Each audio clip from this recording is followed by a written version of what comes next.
Welcome to this evening's meeting of the Planning and Development Licence Committee meeting. I'd like to advise everyone present that if you hear a long continuous siren, this is a fire alarm. Please don't pack up your belongings. You should leave the building through the nearest and safest exit, by the back of the office, through the police stairwell.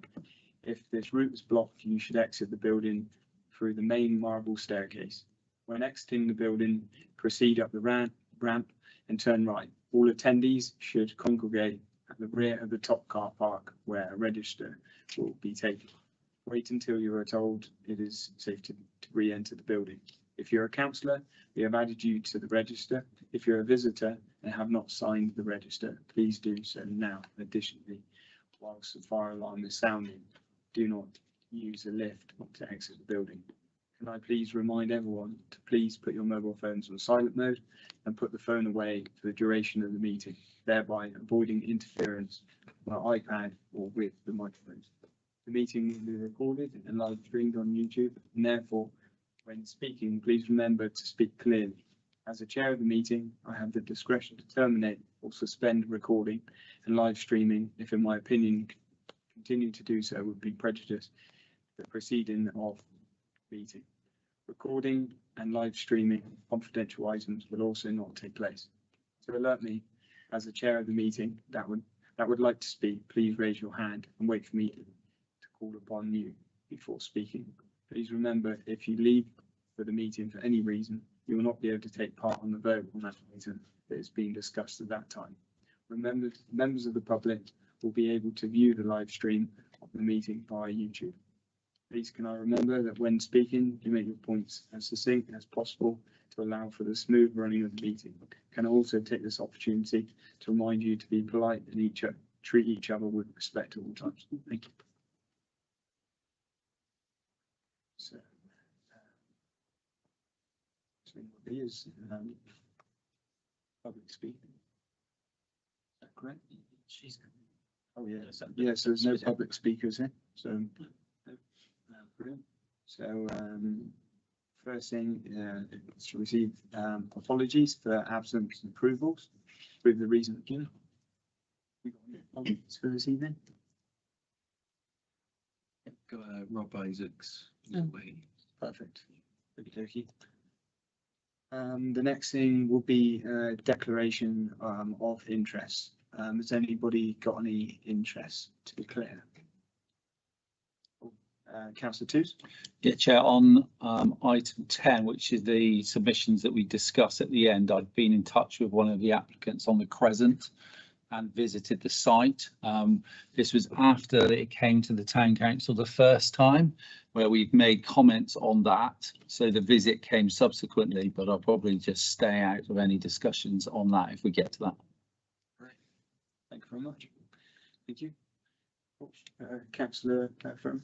Yes, so earlier on this week, I received a phone call from Distinctive Communications Limited on behalf of Aegon Homes, who were sort of saying about that they were organising a consultation tomorrow for their application to rebuild on the Pound Structure site, and just to ask for my opinions and things like that. I didn't sort of give any opinions away or make any judgment on the site during that phone call, but I just want to. Great. Anybody else? No. Thank you very much. So the next item is the minutes to approve and sign as a record minutes. The previous planning meeting held on the 16th of September 2024. Have I got any issues with the minutes? Anybody like to raise anything? No. Could I get a proposer, please? Councillor Toos, can I get a seconder, please? Councillor Lester, should we go to the vote? Yep, it's carried. Thank you very much. So the next item is number 4, which is forward plan. Members to take note of the planning, development and licensing forward plan. Has everybody had a look at this plan? All the dates of what's going on. Is there any Marcus? Happy to come in after any members have got to Come on in. Yeah. Okay. Obviously there was some correspondence about parking issue in Church Square that I'll draw your attention to. I understand you requested to bring it a day if possible to the next committee or the following to discuss as a committee. Yeah, that'd be brilliant, please. Yeah. Is there anything else?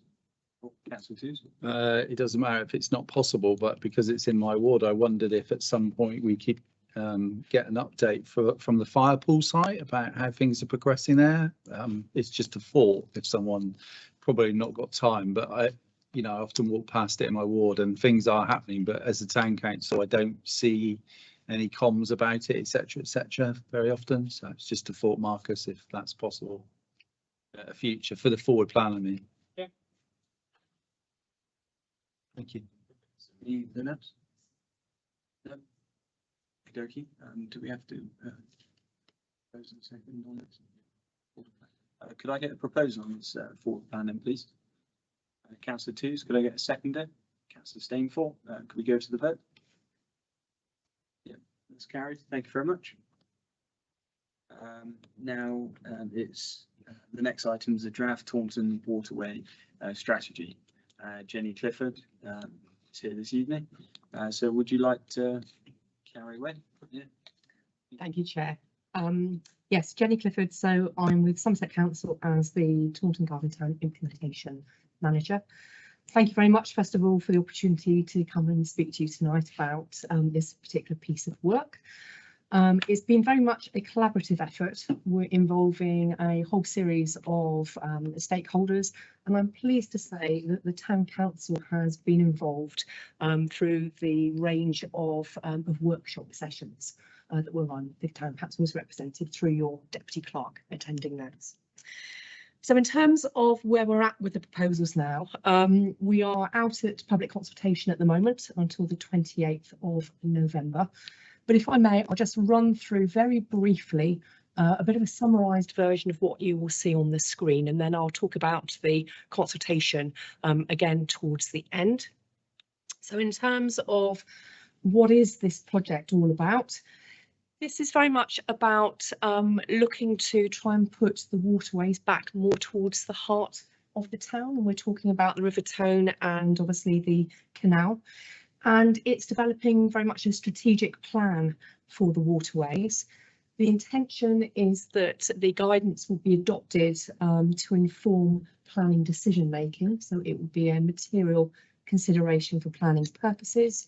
But this is also about coordinating a management approach to the waterways going forward, but also looking at identification of projects, the aim being to provide enhancement as well.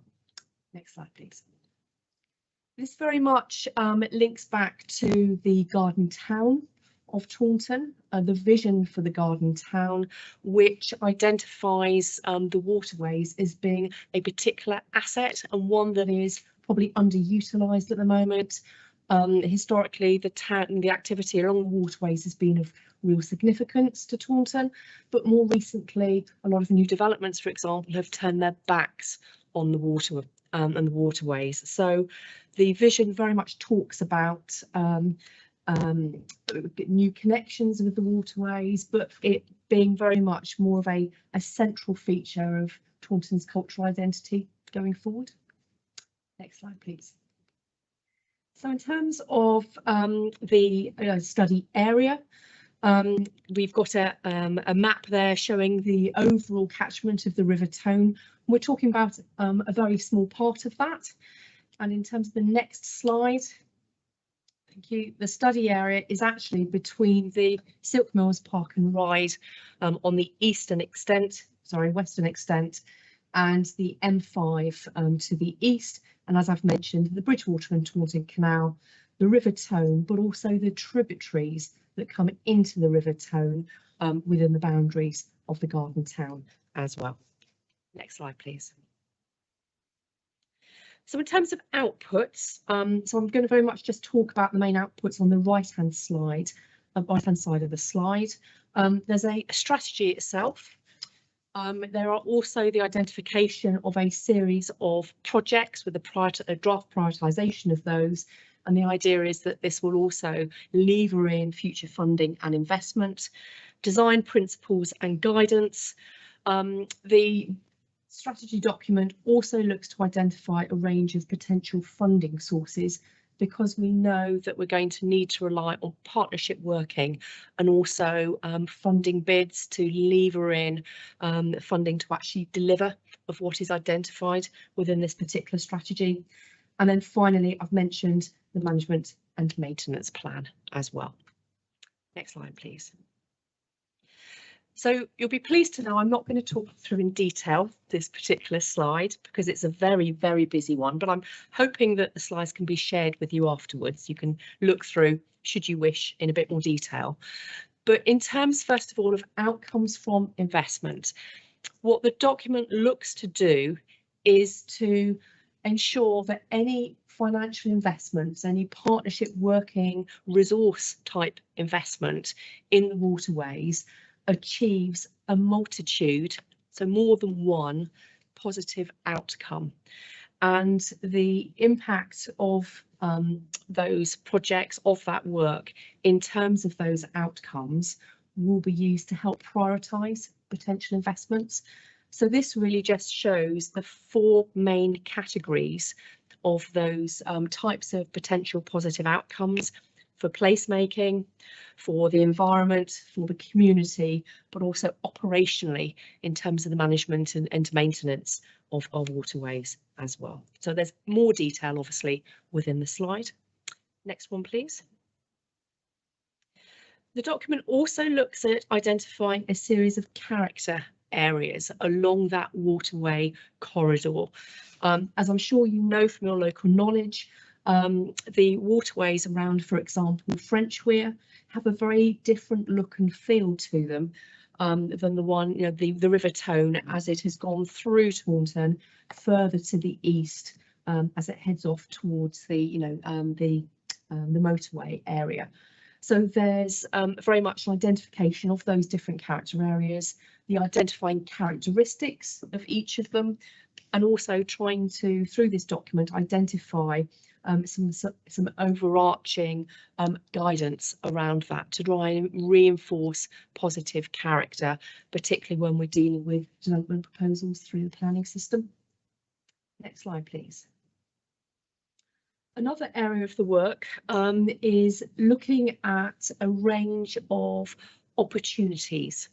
And this can be opportunities for everything from ecological enhancement.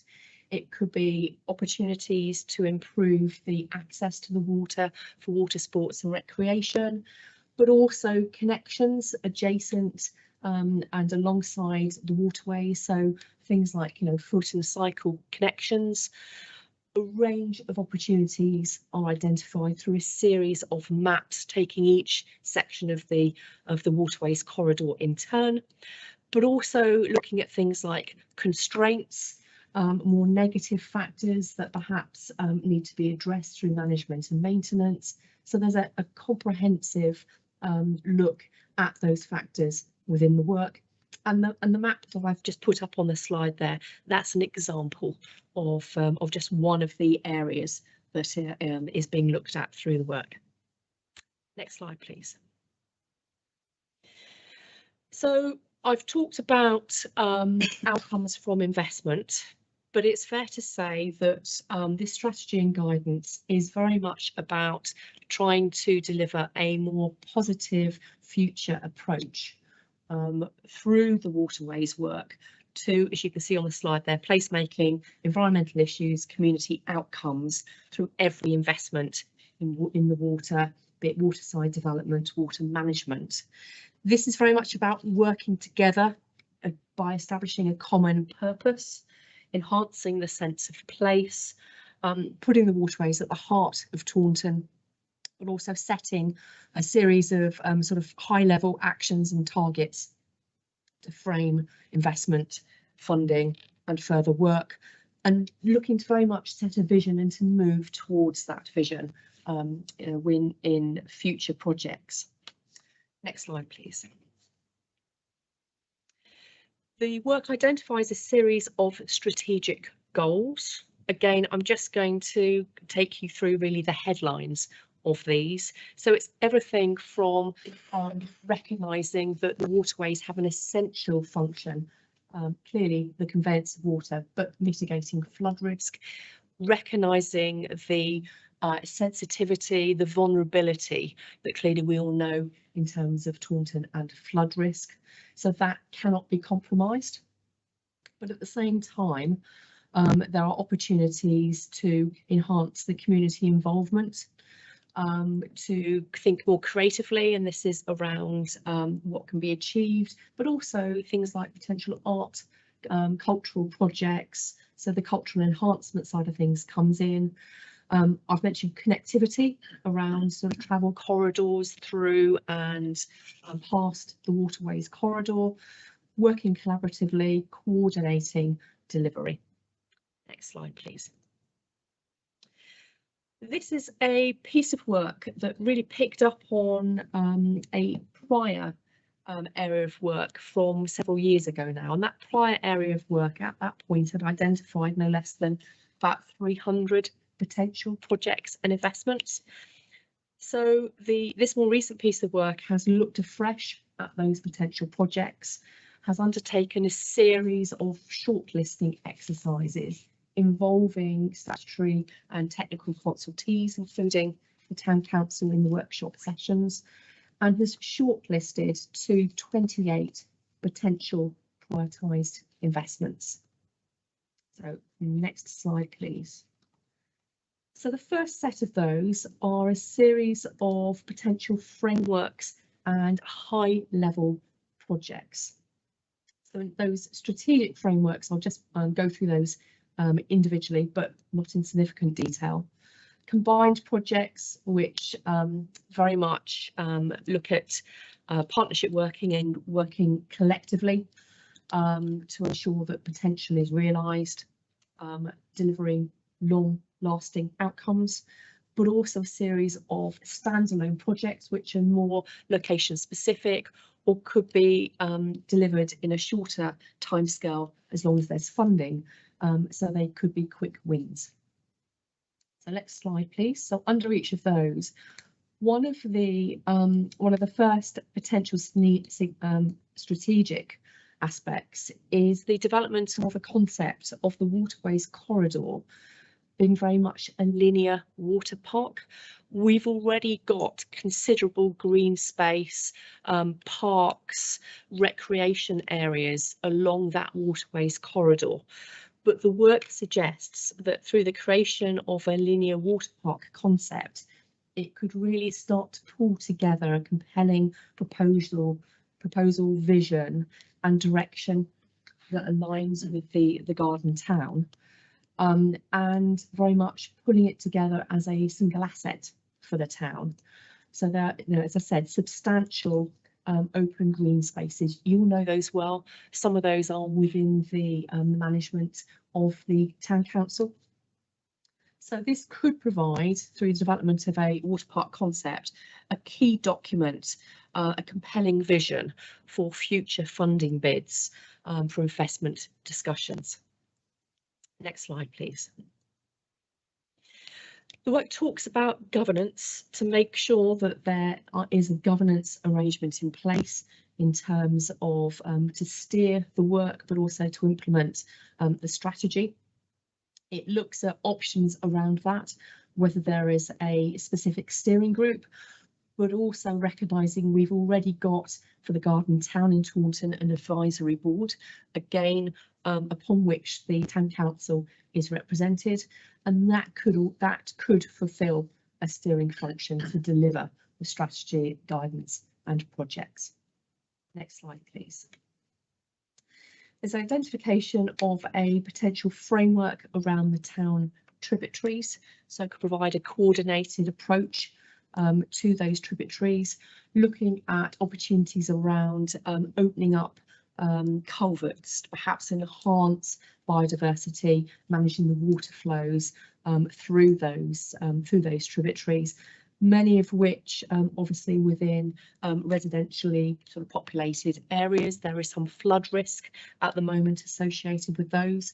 But again, this could really sort of stimulate some community sense of ownership and involvement as well. And it's something that the consultants that we've worked with, but also the Environment Agency, Natural England, are really quite keen on.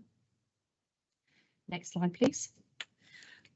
Further frameworks here are quite specific in terms of topics.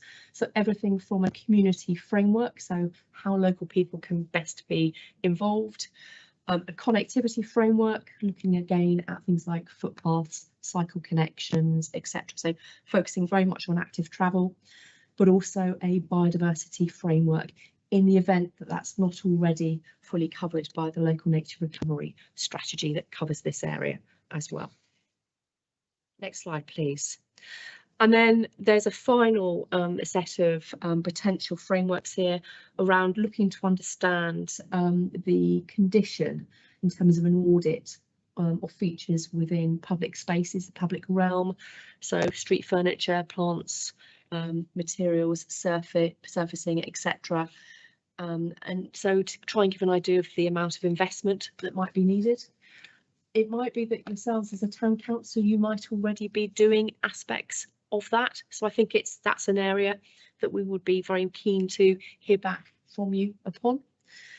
But also whether there is an opportunity around lighting, to look at lighting because of a potential interest here, not only from an ecological sensitivity, but also if we're talking about enhancing foot and cycle connections, making sure that they are safe, they're capable of being used after dark in the winter months, etc. Next slide, please. There's also a comment within the work about a catchment-wide framework and a need for one of those, but that is very much outside, or predominantly outside of the scope of this work because of its geographical area. So it's recognised within the work, but the focus is not on that. Next slide, please. We then come on to a series of combined projects, some of which have very much a flood risk mitigation aspect to them. So Long Run Meadow, for example, recognising its potential to hold and store more flood water to provide some added flood alleviation benefits. But also similarly, Goodland Gardens, some flow alleviation projects to reduce the restrictions inherent in terms of water flow there. Also French Weir, looking about possibilities of hydropower generation, viewing platforms, navigation improvements, etc. And also Firepool Weir. We know there are again some potentials here around renewable energy, reinstatement of pedestrian access across the Weir. And there's a connectivity issue here with linking through to Owbridge, Footbridge and Children's Wood. Next slide, please. And then a series of potential standalone projects as well. And you will have seen as I'm going through it what the work from the consultants does. It starts to identify some potential priorities. So again, we're keen to hear back on that prioritisation as well. So this is everything from looking to realise some economic potential associated with the waterways, perhaps having some business units that are on pontoons, floating business units, something like that, restaurants, some greater sort of activity connected with the waterways. Also recognising things like art, making sure we've got accurate mapping and data, plans for the Firepool Boulevard, to pull people through the Firepool site with a more direct route between the railway station and the town centre, for example. Next slide, please.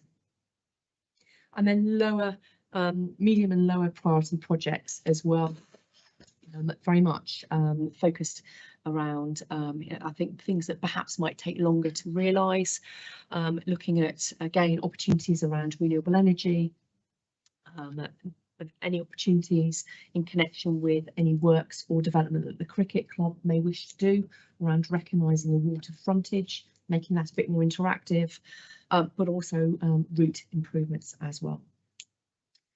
Next slide, please. I've included one here very much as a summary slide around the design principles, and this is focused very much on some of the allocated brownfield development sites along the water corridor. So the likes, for example, of the Tangier sites.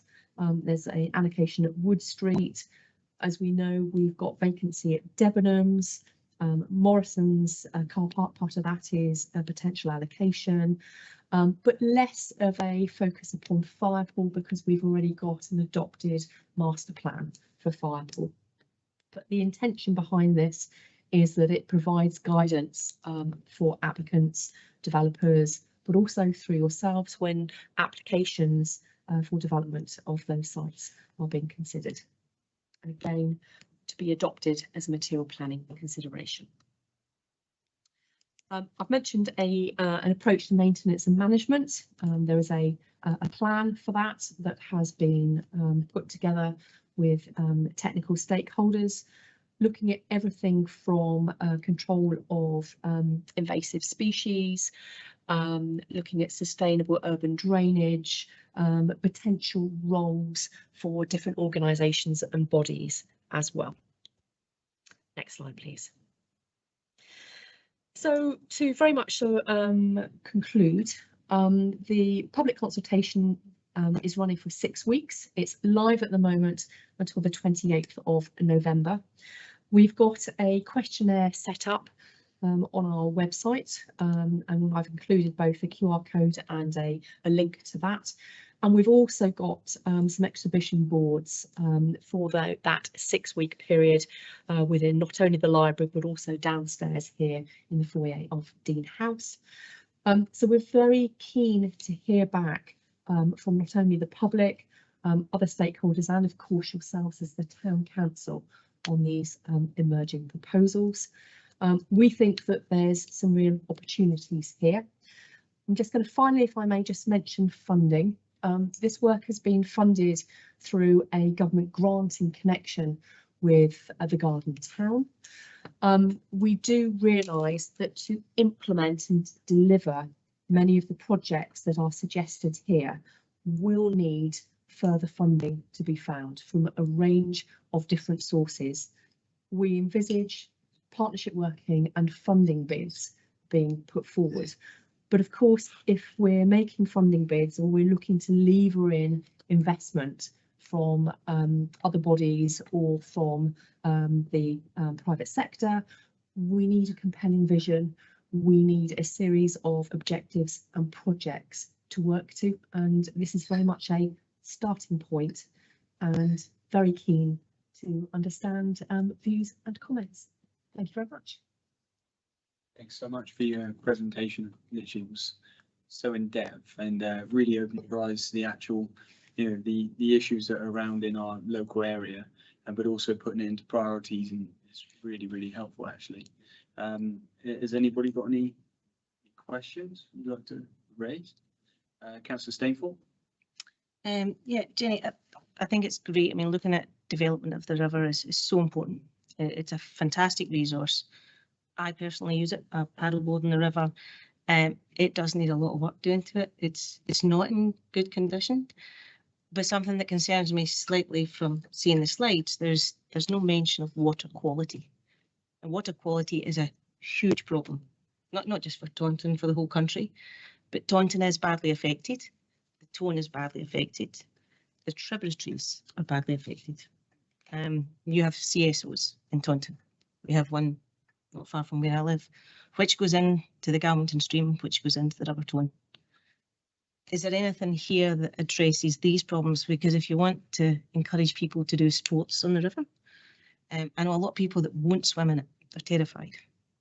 So, and if you want businesses to invest in business along the river, you want a clean river.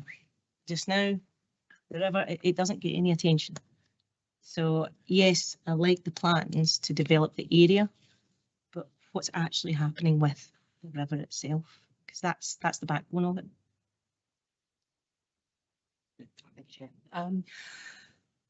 I can totally understand your comments and your concerns on that one. In terms of water quality, again, I think this is clearly an important area. It is something that I think we're all very conscious of in terms of working with wider water stakeholders on. I'm thinking of the likes of Wessex Water. I'm thinking of the likes of the Environment Agency as well. I think what I would urge is please make those points about water quality within any consultation response that the Town Council may wish to make.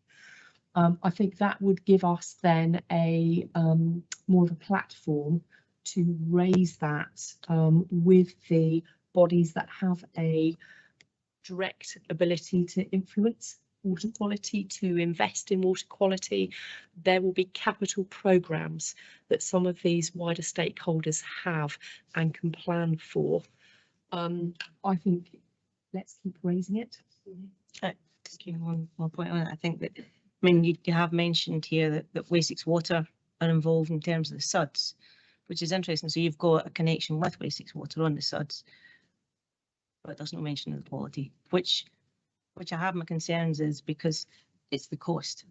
The sums involved there are nothing in comparison with the sums that will be required to clean up the waterways. And I'd hate to think that Wessex Water are happy to talk about SUDs, but not the water quality. So that's certainly something I would like raised.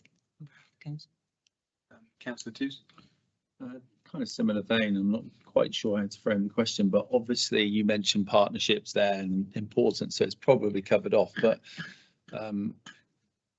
so I'm thinking of the Environment Agency. They've like reduced the amount of time they spend in certain areas maintaining rivers because of financial problems and stuff. Would any of this money allow us to like not trump them, but to say we need this, we would like this part of the river sorted, fixed, amended, cut back, whatever, and would we then be able to get their support? Would they still have to do the work, or could we pay them to pay particular attention to that particular part of the river in a given time frame? Does that make sense? I speak because it's particularly somebody raised it, one of the people that row on the river.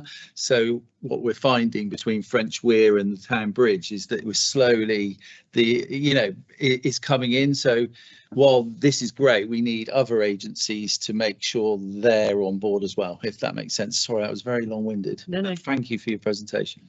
Not at all. So in terms of management and maintenance, one of the documents that we are consulting on is a plan, and it fulfills several purposes. So first of all, it identifies who has responsibility for what, because it's complex. It's not straightforward. It also starts to identify issues with current situation in terms of management and maintenance. I am aware that the Environment Agency, they will say they do more in some areas than they are directly responsible for, but they are likely to pull back from that. But by developing this management and maintenance plan with objectives and priorities for the future in different sections of the water, the intention has been very much to get a common understanding going forward of who is responsible for what and who will do what. We've also, through this piece of work, developed, I think, positive working relationships with those core stakeholders. So my hope is that that partnership working will continue with very much a focus on the Taunton waterways, and will become an avenue through which specific sort of location concerns or questions or queries can be raised and be addressed. So I can't say that it's going to necessarily provide a remedy for everything, but I think it's a solid starting point for future working. Thank you very much. Is there any more questions you'd like to raise? Councillor Furman? Thank you. Yeah, so you mentioned about some more practical uses of the tone, such as barges or potentially so maybe restaurants or performances on the tone. Do you see that happening in in a couple of years, or is that more of a long term, more 10 years type of aspiration, I guess? I think we're identifying there are opportunities here. And I would imagine that if funding can be found, that there is the potential here for some quick wins in terms of some floating pontoons to identify opportunities and interest in particular uses on pontoons. I'm aware that there are certain pre-existing access points down to the waterfront, to the water's edge, that could form a suitable location. There's some historic pontoons near Town Bridge that I think we can all agree the condition isn't great. But yeah, so I think we've potentially got some flexibility about timescale, but of course this is all subject to funding and it's subject to demand and interest.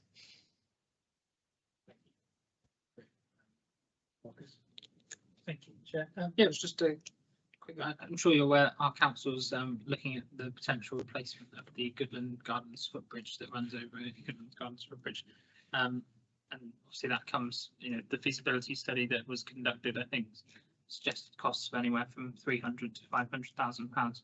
Would this strategy, with its list of priorities and projects, offer a framework for us to assess, whether that is the top thing that we should be prioritising our funds to support? Or I think if the reinstatement of that bridge is a priority for the town council, I think we need to know that through a consultation response, please.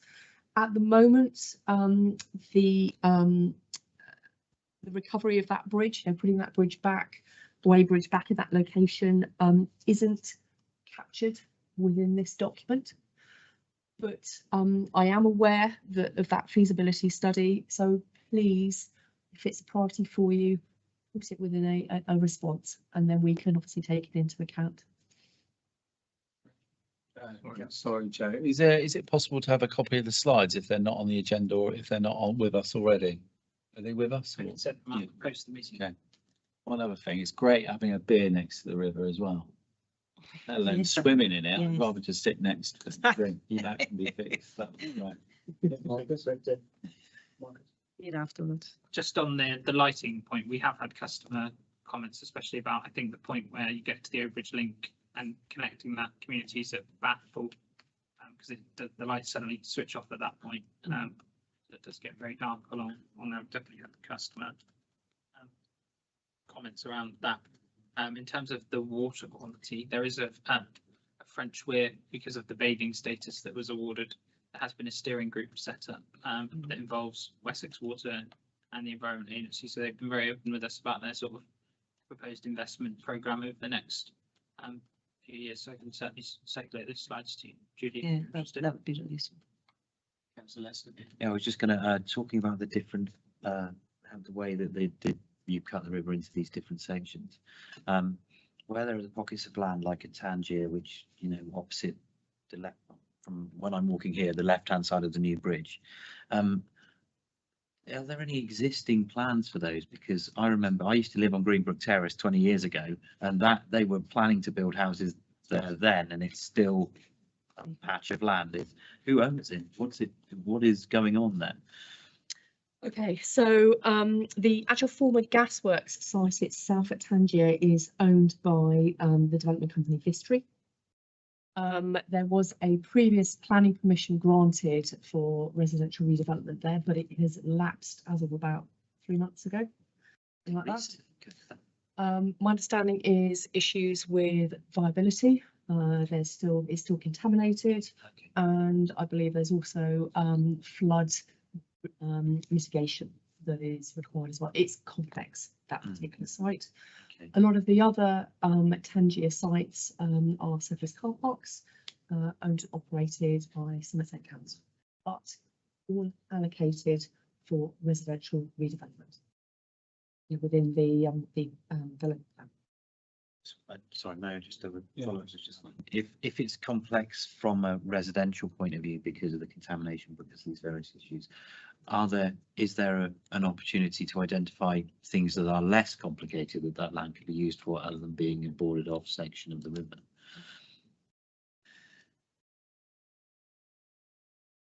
I think with the site being in private ownership, if we're talking about the gasworks site, and held by a housing developer, I think it's unlikely that it will be released for alternative uses. I'm just aware that housing generates a higher return than many other uses, but there are a lot of barriers at the moment to that site actually being viable to coming forward for development.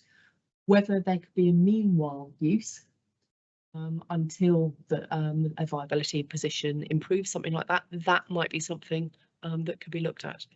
Right, yeah, because at the moment it's literally just a boarded off section. You know, maybe a pop-up pub for. Just a quick one on the back of Councillor Leicester's. The site, clearly that site is going to be very expensive to remediate. So that's the problem. Now, if they're not going to remediate, if they want to spend the money to remediate the site, they won't be able to build on it. So there's a catch-22. So I don't see why waiting is going to improve anything.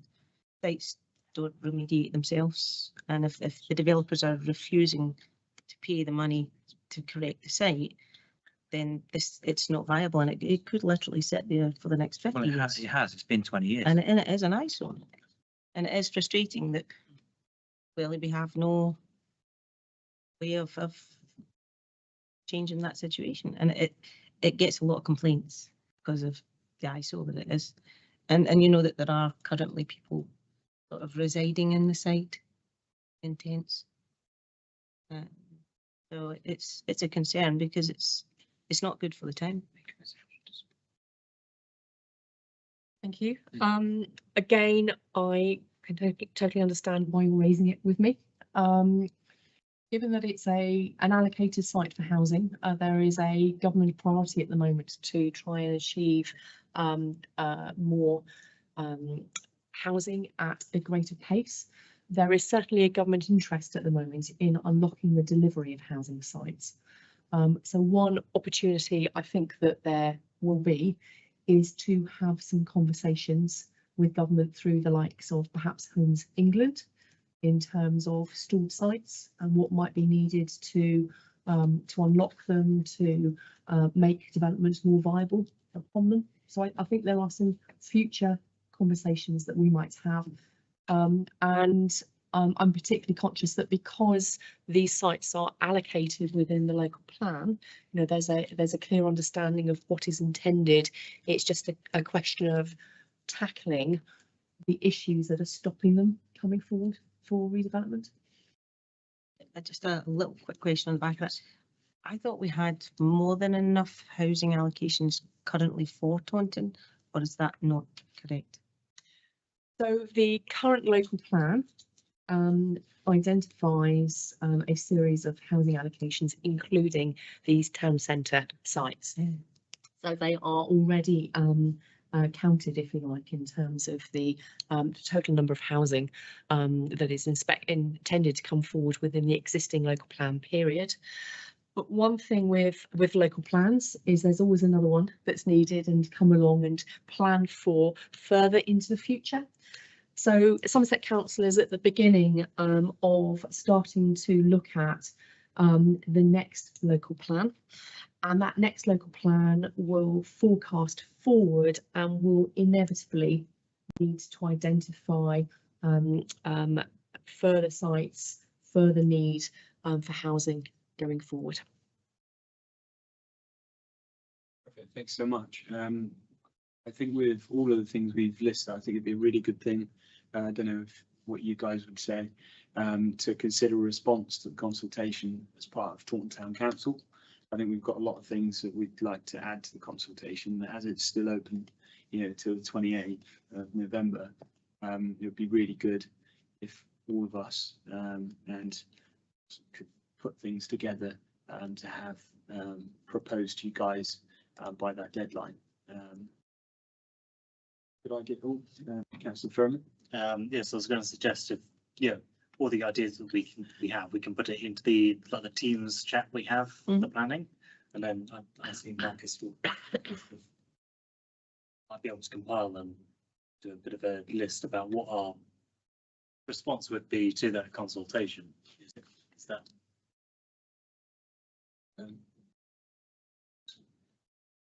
Yeah, I guess it would have to be based on the comments that were made at this meeting. We can necessarily have an offline discussion and then say those were the comments of the council's planning committee if they have been raised. So I'm happy to work with councillors to get the wording right and the caption. I'm sure Ollie's got them captured from the recording as to what each individual element's been raised that you'd like to form as part of your submission. Councillor Furman? Yeah, I was just thinking that we're going to think of things tonight, but obviously we might think of other things in those in between times. So I don't know how we would. The deadline's the 28th, so we could bring this up for a deeper discussion at the next planning. Yes. Then you put in for the deadline for the 28th at March. Sorry, and then Or you could submit, if you come up with things that you think of, you could always submit them individually as Councillor Furman, Okay. as opposed to the council's response. Councillor Aye. Two. Sorry, no. It might be, oh, sorry, Julie next. Staying for. Sorry. I mean, I think a lot of things have been covered tonight, but yeah, I agree with you. There might be more things that we think about in the coming weeks. Yeah. To put them in as individuals, I don't think necessarily carries the same weight that it does come from the committee, from the town council. Councillor Two. Well, sort of just the opposite to say, not to say that, but obviously there's other councillors that don't sit on planning and may want to be aware of this. Yes. So they would have to submit individual ones, or I don't know, or somehow. I don't think it's just the planning team that are interested in this at all. I think this would be for all members, Just on that thought, then if we bring it to the next planning meeting, we could invite the other town councillors along if anyone wants to add in any points of. Yeah. We could have a discussion of any extra bits we'd like to add to the consultation on top of what today. Yeah, or you could recommend it to full council because obviously that's coming up on November the 12th. Could have your comments appended as a thing and say any count and then submit it following. Either way, it gives Full people the council. opportunity. That's probably a good idea, actually. Yeah. So to propose it at full council, at the next full council to get more information back from everybody then at Taunton Town Council. Then after that, then put forward before the deadline of the 28th of November. I think that's pretty much where we're at. If everybody else agrees with that, could I get a proposal on that? Councillor Lester, could I get a seconder? Councillor Furman, could we add the vote? Yep, that's carried. Thank you very much. So going into full council, and Marcus or Ollie will put together something on the agenda for then all the full council to be able to put a comment, anything raised, and then we'll put it forward for the 28th as said. So Can I suggest we put together a draft document capturing what we've discussed tonight? Is that what we're talking? Yeah. great idea. And then we've got a straw man that we can then add comments to from the wider group. That's a brilliant idea. Yeah. Is that... Thank you very much for this evening. Thank you. Thank you.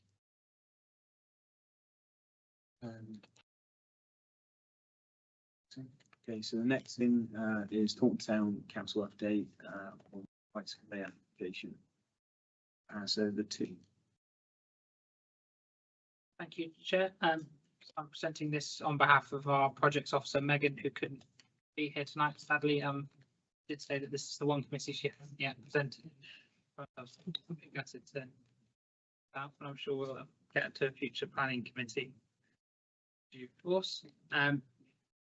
Members are asked to note the progress update from officers regarding a proposed right-of-way application that was previously agreed, and pause further work on a formal application for a right-of-way whilst positive discussions are taking place between all parties to try and reopen the pathway in question as soon as possible, which will be negatively impacted by the procedural requirements of a right-of-way application at this moment in time. You remember earlier in the year there was a presentation from a member of the public, Brenda Prentice. Quite a hot button issue locally, that access now to the closed off at the moment following the redevelopment of the Pound Stretcher site and the lodge. So over the summer, the town council led an exercise to collate evidence from the public required to make a strong application. You may have seen a post on social media that did quite well, actually. We did receive a number of submissions from the public. And so the application requires us to evidence the path that's been in use for at least a 20-year period by an evidence form provided by Somerset Council. Officers, Megan met with the right-of-way team at Somerset to make sure we were on the right track, and that the application, if we were to make it, was likely to be successful. They confirmed that it was useful and that the evidence-based application will be fast-tracked because right-of-way officers need to follow up with members of the public who submit that supporting evidence within a certain time frame. As it says in the report, it's much easier to do this rather than many years down the line. People move, etc.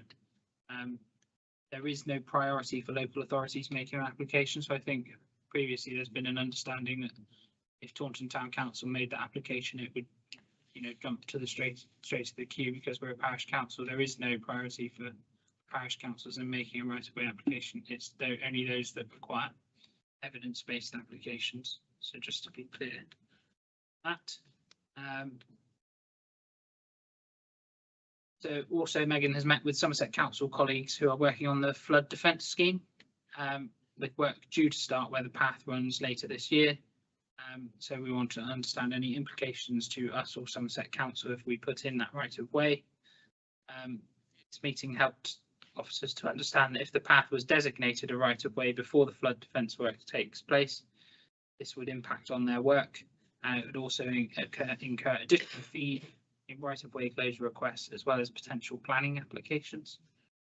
So an update on all of this was sent to all councillors on the 13th of September. And we believe that the best way forward in the moment is to try to contact the landowners and understand if there is a way that the path can be informally reopened. So this can be opened as quickly as possible without negatively impacting the flood defence work that needs to take place as well. The right-of-way application is still something that's in our back pocket. We can deploy it in the future, just following conversations with all parties. Felt that it's not the right time at the moment. This is work is separate to the consultation that Acorn Homes are currently running, which is later on your agenda tonight, as you'll see.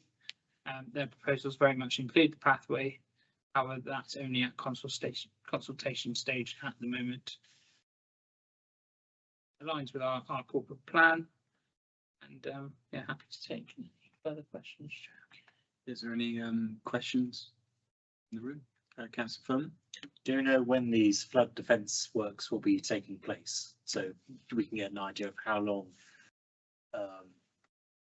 we have to wait before we could potentially get the path reopened. I believe the report says that they were hoping to start later this year. Yes.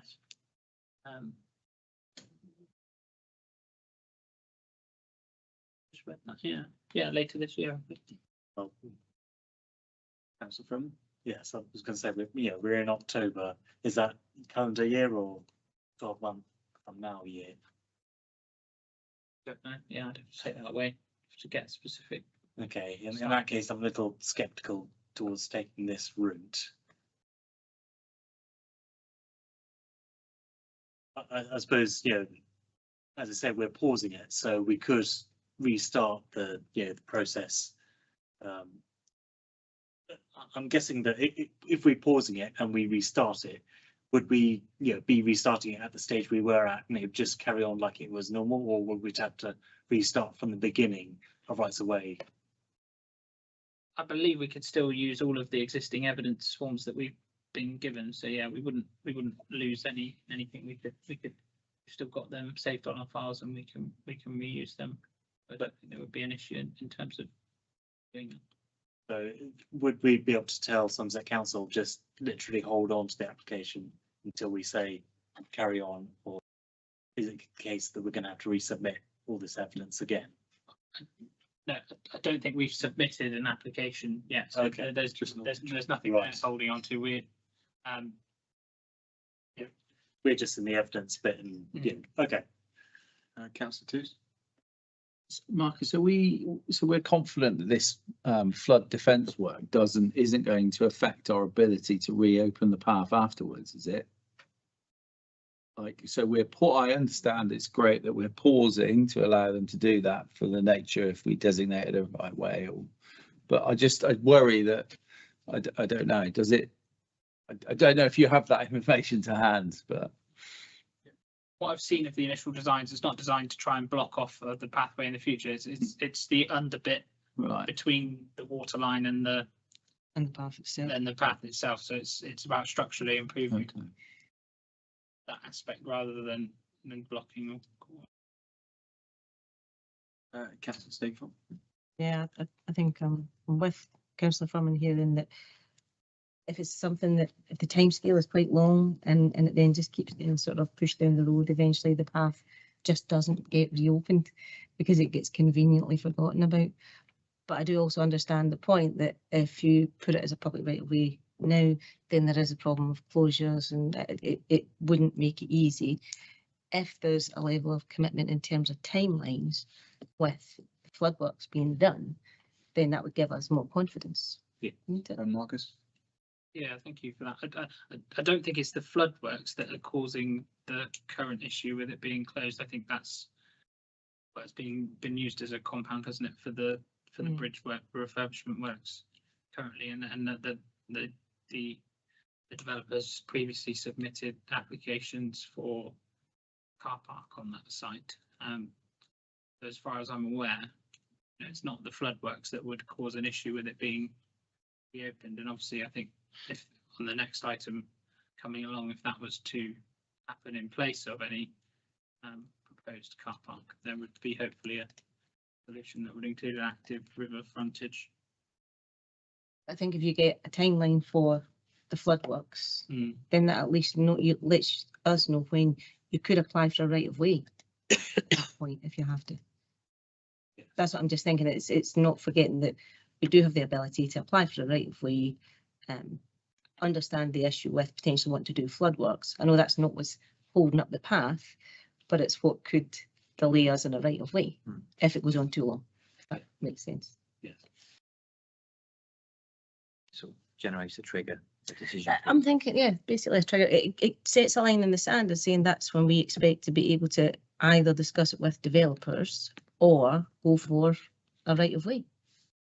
Yeah, we're caught in a situation at the moment where there's three possible outcomes here. You've got flood defence, you've got somebody who wants to do a possible new frontage to the waterway near the bridge, and also at the same time we've got a right of way that we'd like to install. So it's a kind of a three-way attack, really, isn't it? But chicken and egg. But I think if you can at least, the flood defence part is vital. The developers then whatever they decide to, whether it's planning for it, whether it's apartments, whether it's a car park, whatever it would be, is you can then have those discussions. But until we know when that flood defence work's going to be done, we can't really apply for the right of way. Councillor Furman? I was just thinking whether it's worth sort of removing recommendation 2 and replacing it with, asking to see, what the time scale is for that flood defence before we would consider pausing of the right of way application that we're currently wanting to go through.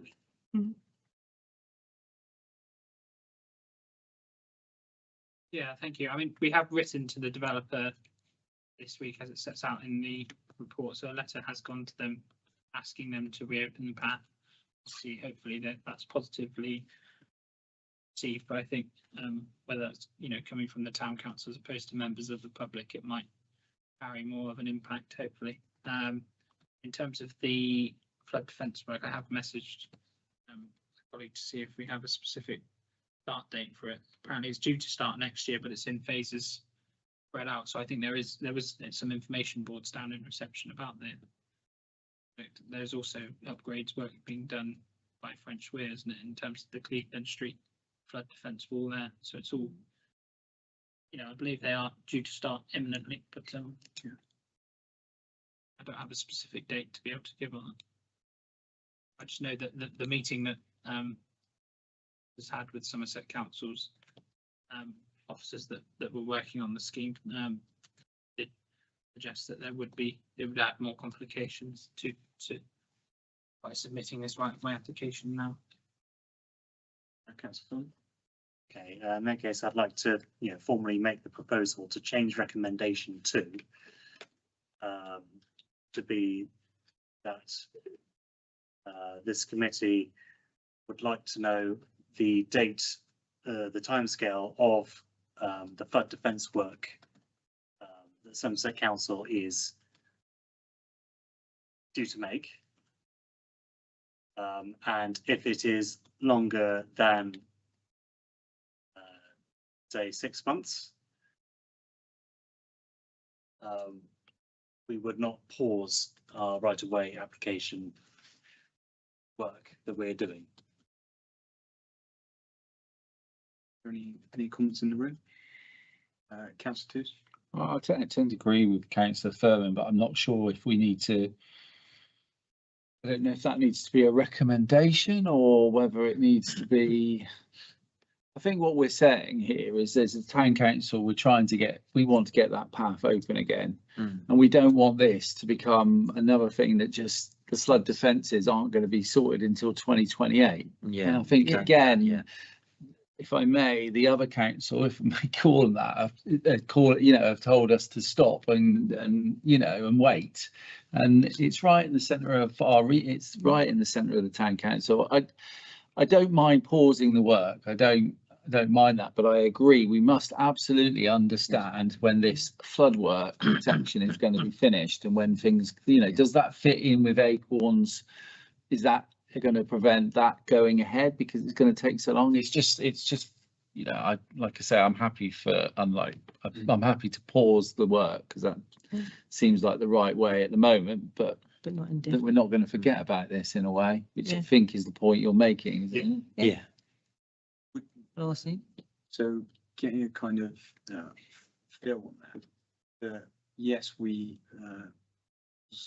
works temporary, but I think it would be good if at the next planning meeting whether we could possibly get an up to date, like when they'd like to propose those works, and then what we can do off those dates, because they might say actually, you know, that the idea is we're going to aim on that area first, and then that could be done by the middle of next year. Well, we say, right, we're going to pause this application for approximately 8 months. When it gets to that area, we come at it again and we go, right, we're ready for it now. We've waited, we've given the window, and we're ready to attack this. How does that sound? Yep. Yeah, I think if you just bound to pause, is all we're talking about. Yep. Yep. Yeah. So it has, you know, it's not indefinite. We're not just going to wait. Yeah. Okay. So so really, if I could get a proposer on that, then please, Councillor Stainford, and a seconder, Councillor Lester, and the vote, please. It's carried. Thank you very much. Brilliant. The next item is the Acorn Homes consultation on generation of stretch aside, members consider a response to the consultation being ran by Acorn Homes closing on the 6th of November. Don't know if you guys have yet had a chance to have a look at this application. Well, the idea I'd like to do. It seems to me that it's between 45 and 50 new thoughtfully designed 1 and 2 bedroom apartments, an active ground floor frontage with smaller spaces for businesses that could include up to 2 shops and a cafe. This would provide opportunity for local businesses and create a lively connection with the street and riverside. On the upper floors, there'd be additional flexible space for businesses, a raised communal green space for residents, offering an outdoor area with the town centre, and improved walking and cycling routes along the riverside, connecting the development to the wider community. Do I have any comments? This idea. Councillor Furman? I don't know whether we can talk about the particular design of it, but I do remember seeing sort of an old photo where the kind of Tudor facade that goes along that the road to the side used to originally go around the corner and sort of carry on down that path with all the buildings that are on that side, but obviously that was taken down when the pan structure was put in there. I don't know if that can be then replicated with this particular application, or was this more just about the the principle of houses? Yeah, so I have to agree with you, Councillor Furman, actually, because that end of town actually does have a lot of history on the front of the properties and how things look, and I definitely think a historic vision on how this property would look be really important, because at the end of the day, it's right next to the main town bridge, which has just been renovated to its existing heritage, colours and everything. So I think by putting, let's say from the pictures, very bland at the moment, but to then go quite contemporary, would, I just think I agree that there should be some contemporary, because we are living in 2024 now, but I definitely think there needs to be more taste going down that end of the town. Is there anything else anybody would like? Councillor Stainford? Yeah, I'm of the same opinion. I think if you look at the apartments that have already been built further along, they're a bit more in keeping with the area, and they're more sympathetic to the surroundings. Yes, I understand. I know that when it comes to new developments, and I know that architects love to say it's a bit too much grand designs for me, and they want things to look different and new and cool. But what you don't want is a 1970s situation in 20-30 years time, because quite often that's what happens. If it doesn't suit the surroundings, it then just becomes a bit of an eyesore. So I'd like to see something more in keeping, but also again then just the path, the access, everything around it, because it has to work with the town. It's right in the centre of town, and I don't have a problem with having more accommodation in town, more apartments or houses, but it's got to work with the town. If you start blocking areas off because somebody wants a river fronted garden or anything like that, that's when it starts to become a problem, and you'll just kill off parts of town. And also I think what's key, and what has shown in the fire pool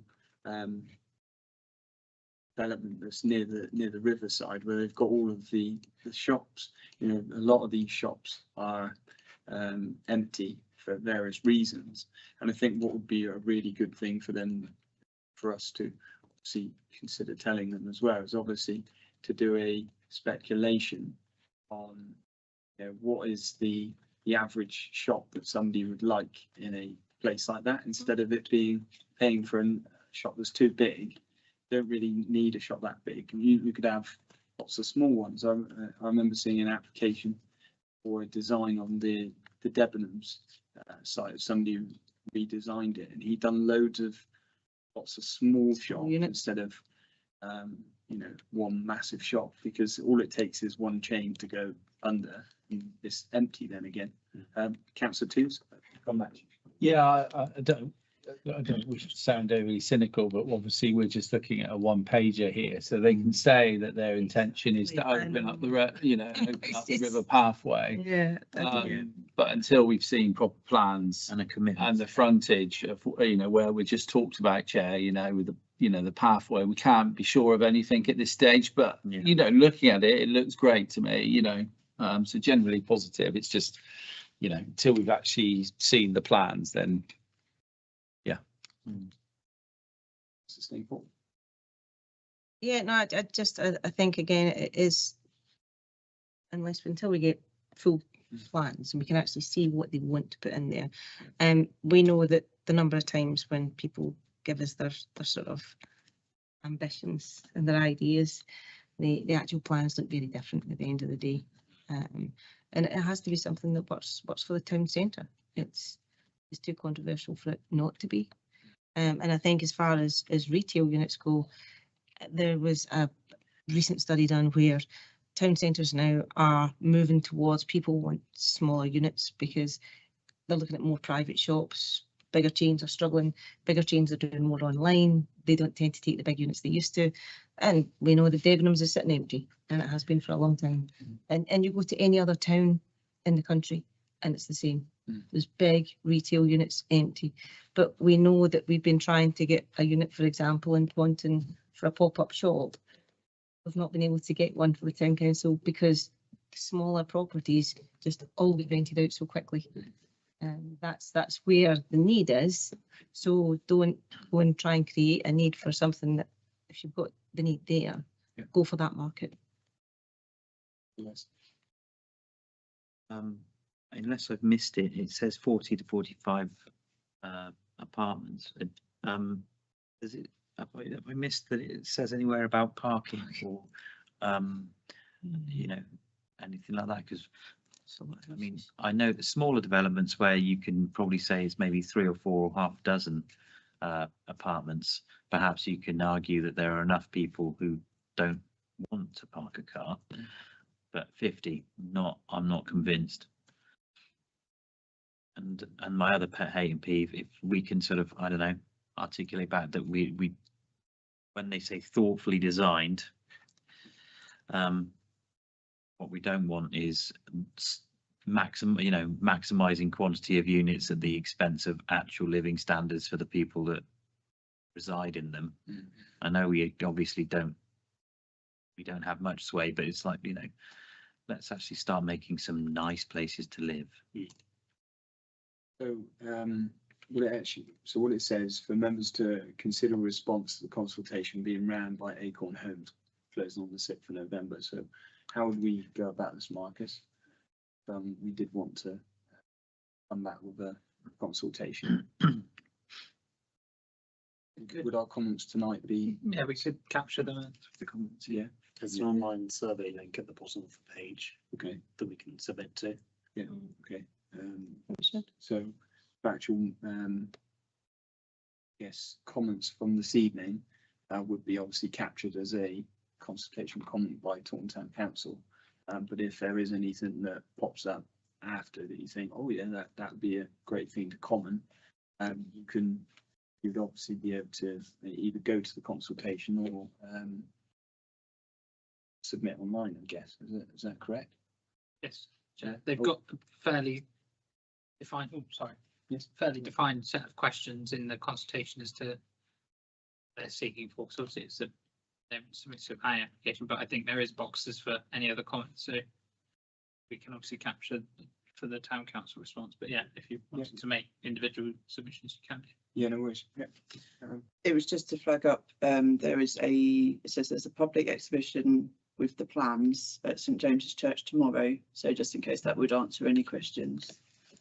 From 2 PM until 7 PM. It's open to the public. I don't know how detailed that would be, but Great. it'd be worth attending before submitting anything. Yeah, okay. So that's James, St James's Church. Church. Yeah. Yeah. What time did you say? Tomorrow from 2 PM until 7 PM. getting a Phil to respond and to do a consultation based on our comments tonight as we've discussed to the Acorn Home part of Taunton Town Council. Is that sounds pretty good actually. Could I get a proposal on that? Councillor Furman, could I get a seconder? Councillor Twos, could we go to the vote, please? Yep, it's carried. Thank you very much. So, item number 8, to comment on planning applications received from the local planning.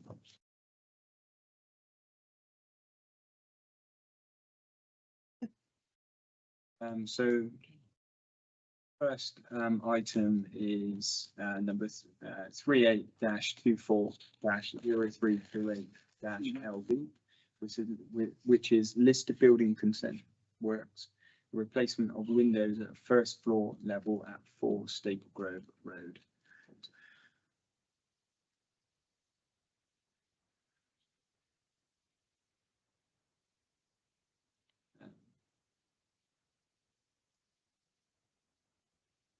We have a look at side photos at the bottom.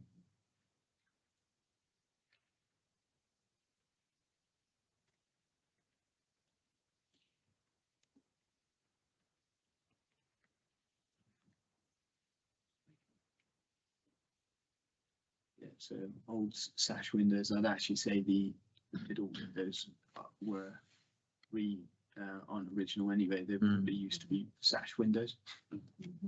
Probably done in like the 70s or something like that. Yes. But yeah, at the end of the day, it's an old property, and I think if we go back, please, I think what they proposed is proposed design. Design at the top. Yeah.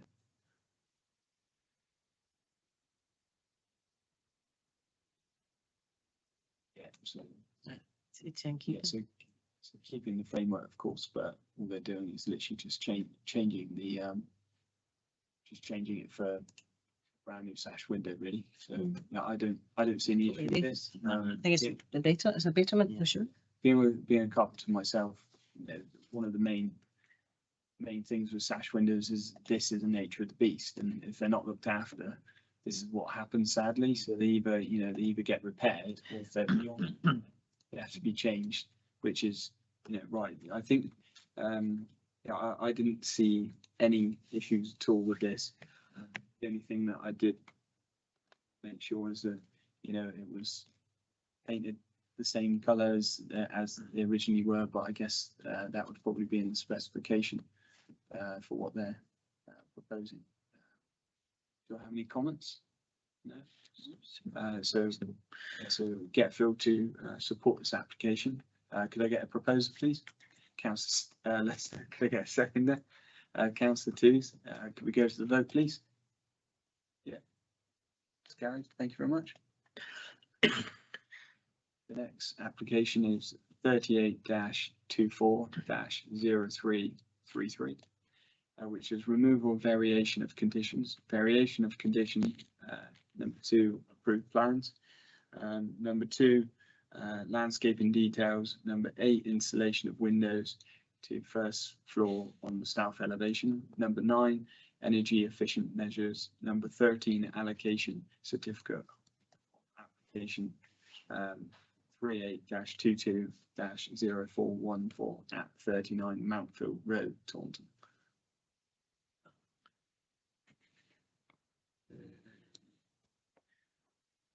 Councillor Twos. Is this linked in any way to the next one, which is the same address, isn't it? Oh no, it's not. It's not the same address. It's the same. It's about Same street. 5 doors down. Yeah. Okay. Apologies.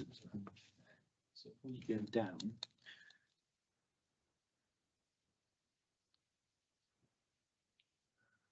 Revised floor plan. Have a look at the revised site plan after, please.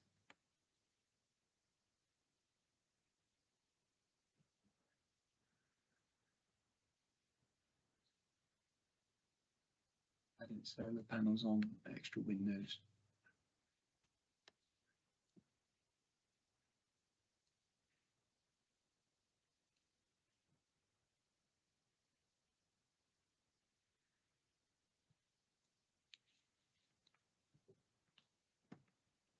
looks like, if I'm correct in saying, an extra, extra drive. You scroll down on that one, it shows you from the street. Yeah. Do I have any, Marcus? I did go back and look at the application that was approved, that There they're was seeking no to remove the conditions from, and there was some concern about the overlooking into the neighbouring property. So obviously with one of the removals being about that window, number 8, I don't know, I can get that. Did we see the previous application? Yeah, it was 3A.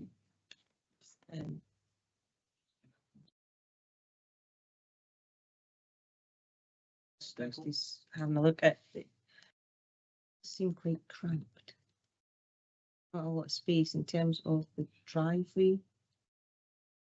2 cars are Yeah, hitting into each other. one blocks the other, basically.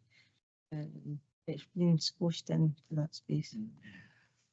I guess it has been approved, it's just about a removal. Yeah.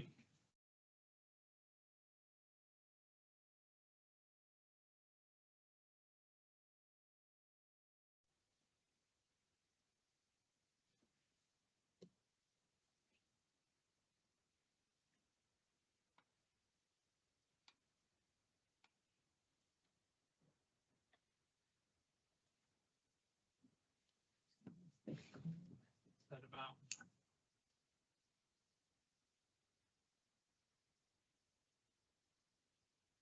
There was a little bit of the height.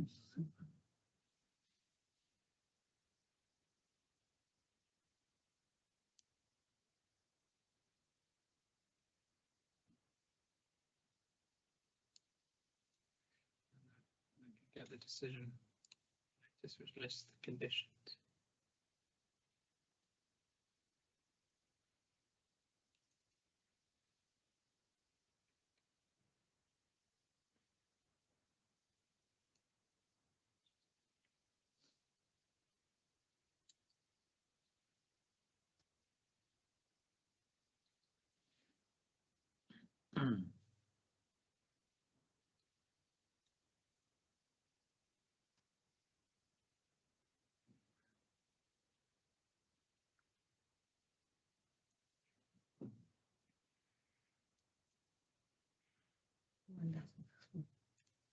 Great thing for them to be adding, solar panels, heat pumps and extra things like that. I think that's definitely a great variation to add.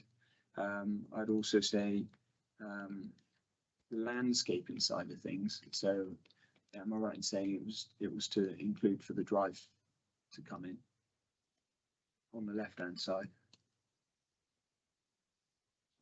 Parking area and path to be served. Proposed tree planting, so they are planting more trees in, which is good.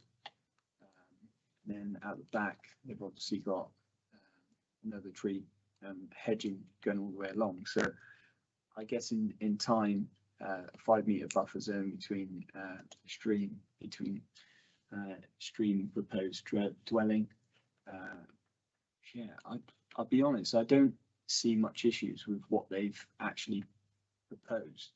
I know that it's actually good that they've, with what actually got decided on the decision, to then actually want to, put more things on, with the solar panels and that. I think it's a great benefit for the property and people using it instead of, using it off for like gas and stuff like that.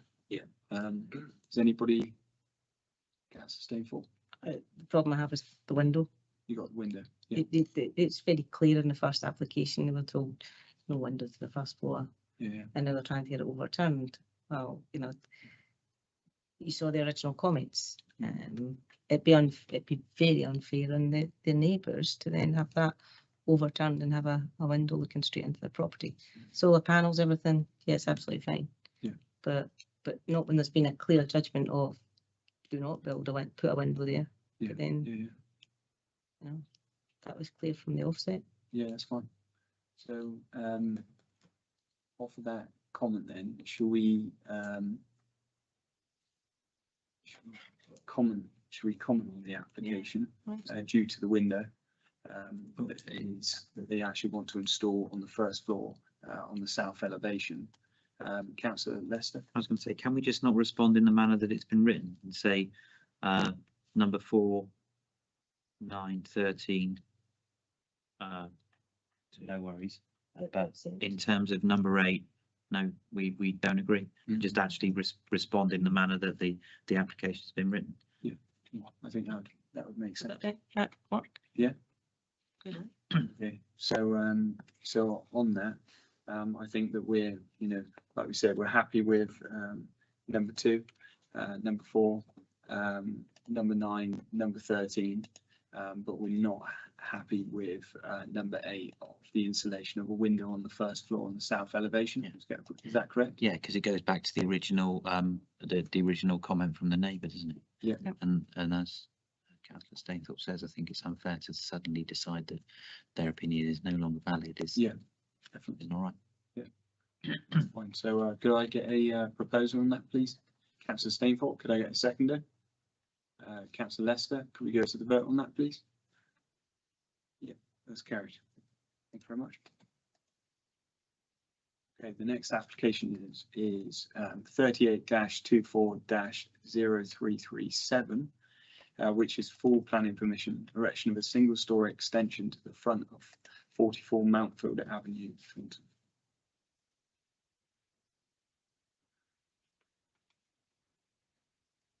So if we can have a look at image number 1, please.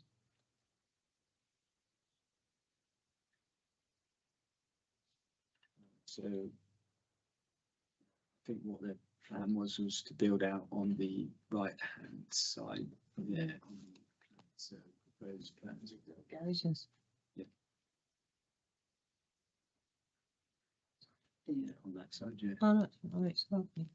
It's coming out on that right-hand side to give it Double fronting it. yeah, double fronting it, so it's more symmetrical. How far did you go?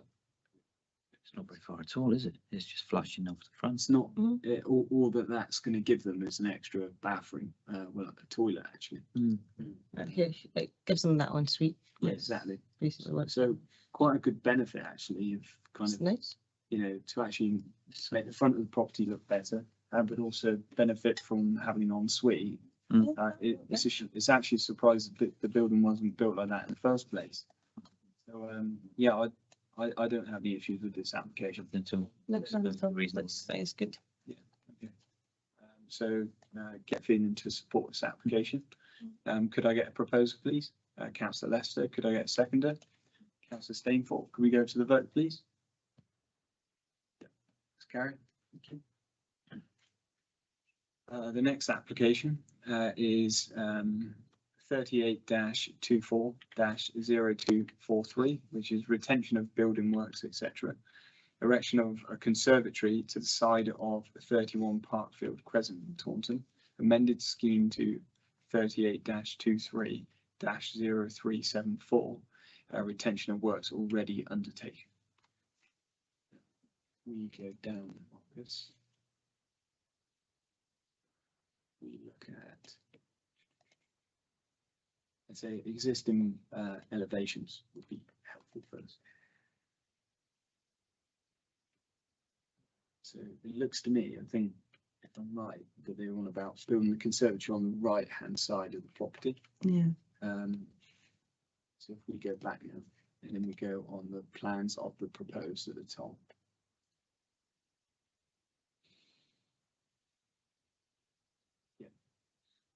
Go on the right hand side, small parapet wall,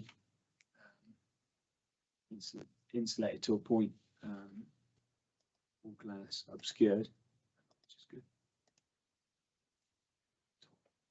Some comments from. Yeah. The comments are the bit you would the look height at. of- Yeah, they wanted that. If I'm correct in saying, they wanted to get it confirmed at the height at the end, which is I'd say is understandable actually. Yeah. Yeah. Do you have any comments on? Councillor Staple. I think we just have to, state that the objection in terms of the neighbouring residents to make sure that it doesn't exceed the height that they've got in the plans, Yep. as long as it is to the plans. Yep. Sometimes they get a little bit. So we agree.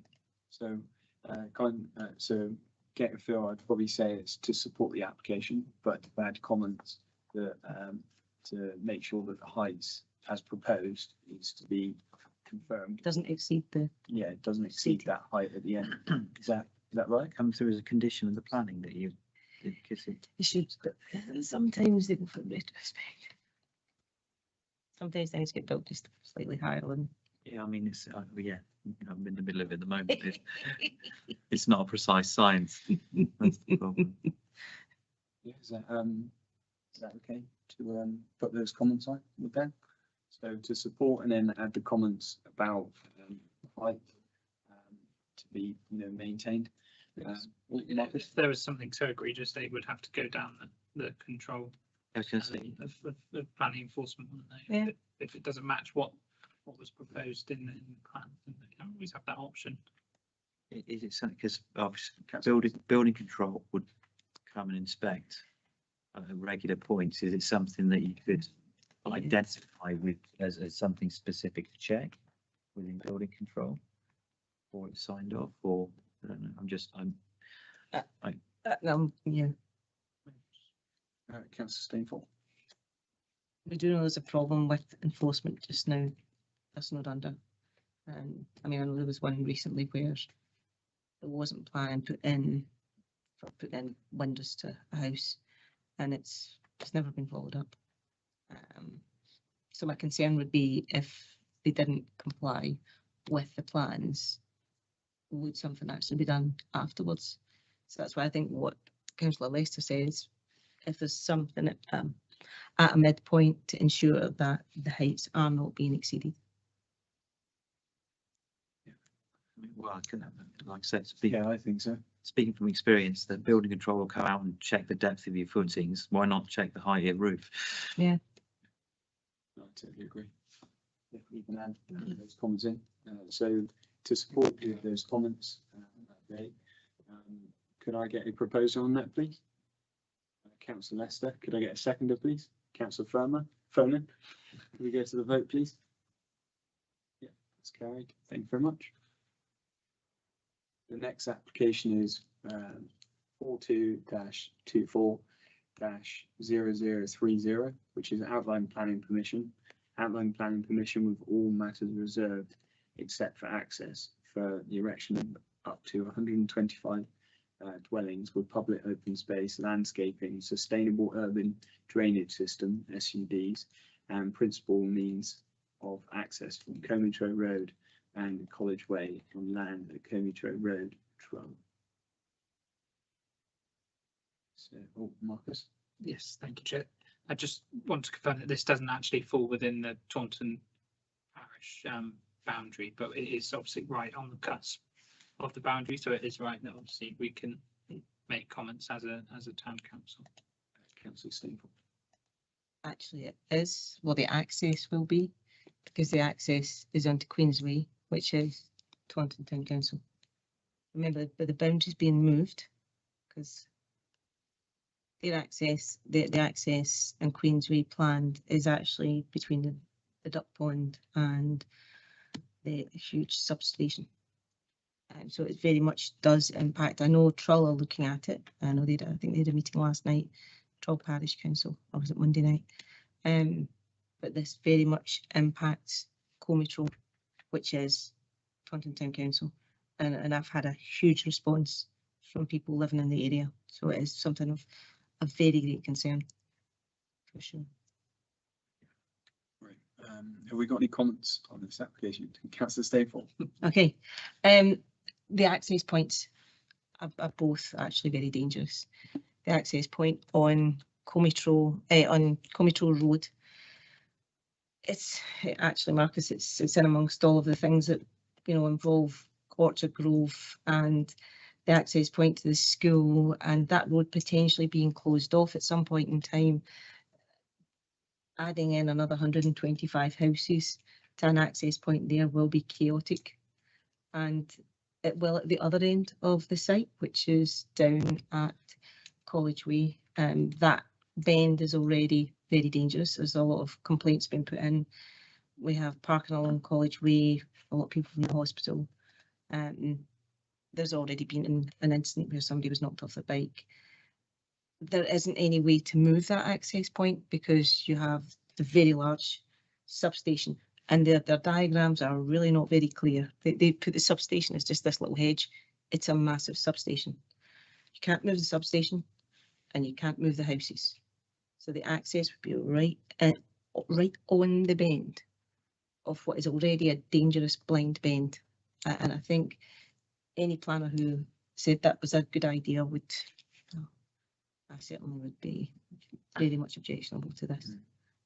Also, another 125 houses on top of the 2,000 homes that are being built in this area in Combs Row. The traffic levels are going to become a huge problem. We already have concerns how that's going to be managed in the future. Yeah, I just think this is not a good plan at all. Yeah, we got any other? Oh, Councillor Furman. Yes, going on your comment saying that, this is in addition to obviously the Orchard Grove development. Does this site is this site referenced in any kind of development plan or strategic plan or anything from, anything that would imply that it has some sort of past reference to say that it might happen? From what I've read, apparently it's part of the green wedge structure, and it was supposed to not have any planning put forward for it. Okay. It was bought at what would look like certainly not building land price. That would make sense. But it was bought by a developer a number of years ago. So whether they think that because of the overwhelming demand for housing that the government want, whether they think that makes it just a shoe-in, but I think it would be very detrimental to the area and to residents. I think having a loss of a designated green wedge kind of identifies what troll is, but also as we know from other areas, as soon as that's taken away, you can't get it back, and it's there for a reason. To divide these to divide these areas up in a way so people have that green space, because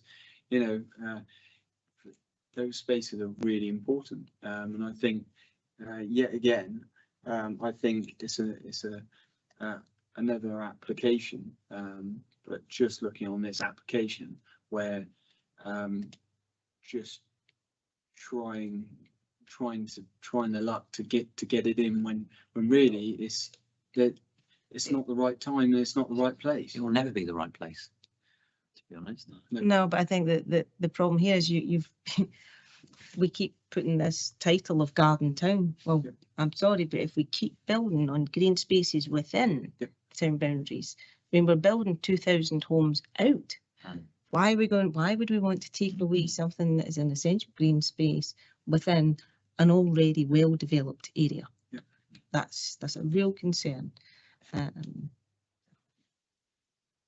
then you've got, on top of that, you've got increased flood risk, biodiversity, all the other things that come along with taking away green space.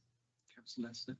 No, I haven't done anything else specific to Ireland. Just it's going back over the points that Councillor Stainthorpe said. It was purchased as not as buildable land, and it just feels like they're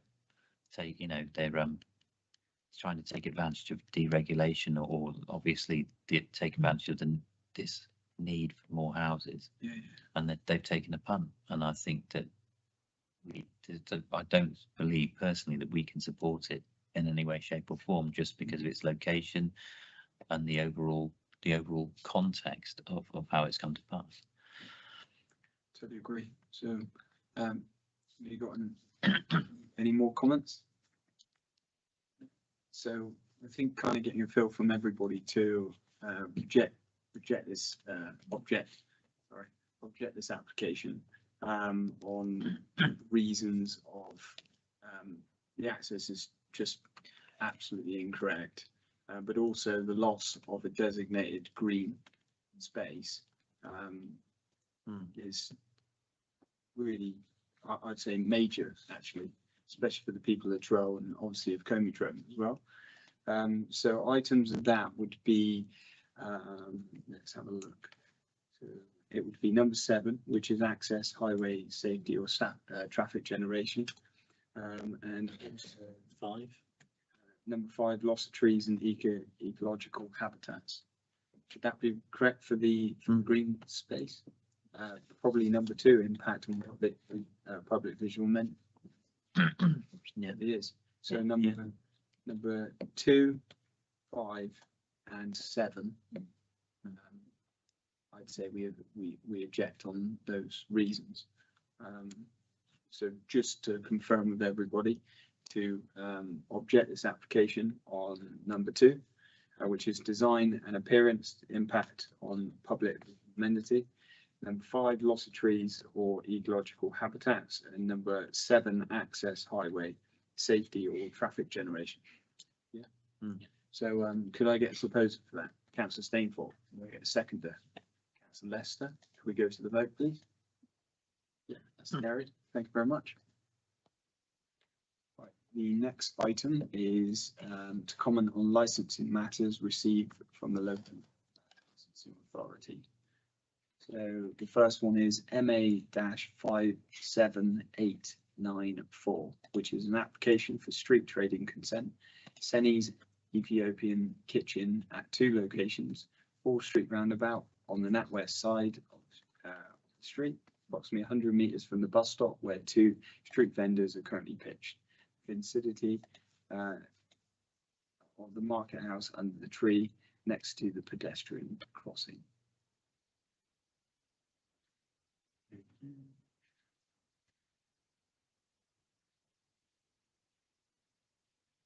That's the market house one. Yeah, perfect. Yeah, so I think the other one is the one in the middle, I'd say. Is that incorrect? No, they've just got one outside the market house, haven't they? Yeah, it's just the one location pictured. Yeah. So do we have any comments on this application? Yeah. Councillor Fun? Yes, sort of coming from that sort of busy traffic light crossing, it does take up a significant amount of space on that sort of public highway.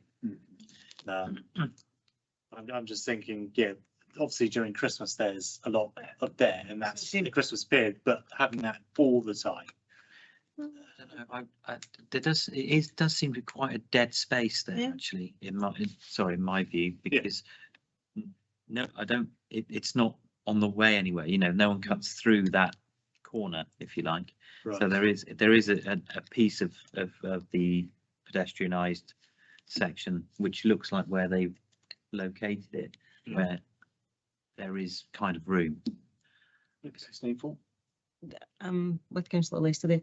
It is really close to the tree, which actually there is an element where it's blocked off anyway.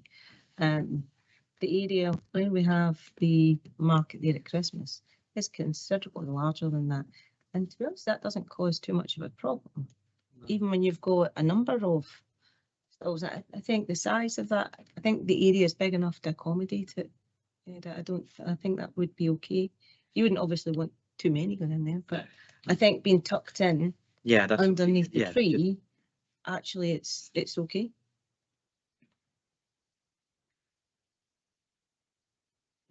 Yeah. Happy to. Yeah, I'll drop mine. Okay, no worries. So get your field to support this application. Could I get a proposal, please? Yeah, sure. Councillor Lester. Could I get a seconder? Councillor Stainforth, can we go to the vote, please? It's carried. Thank you very much. The next application is MA-58453, which is an application for street trading consent. Piaggio Pizza Limited for a trading pitch in Taunton High Street, adjacent to Hatches and the Fresh Store. This would be for for the sale of pizza with trading times of 9:30 and 4 on Sundays only. The application is solely for a month's consent in the month of December this year, 1st December to 31st December 2024. Councillor Stainforth. Christmas market and thing, the market that goes on, would this impact where they're planning to go versus the other market stalls? If it's for the whole of December? Getting in early. No, Yeah. the thing is, it's because we previous years we've had a general application for that area. For the area, for the whole area, allocated. We're exactly. not going to double dip, are we? That's That's what I'm worried about. What have we already committed to? something that's And also part of a wider. from memory, I thought the Christmas market food stalls are normally more in Market House, if that makes sense.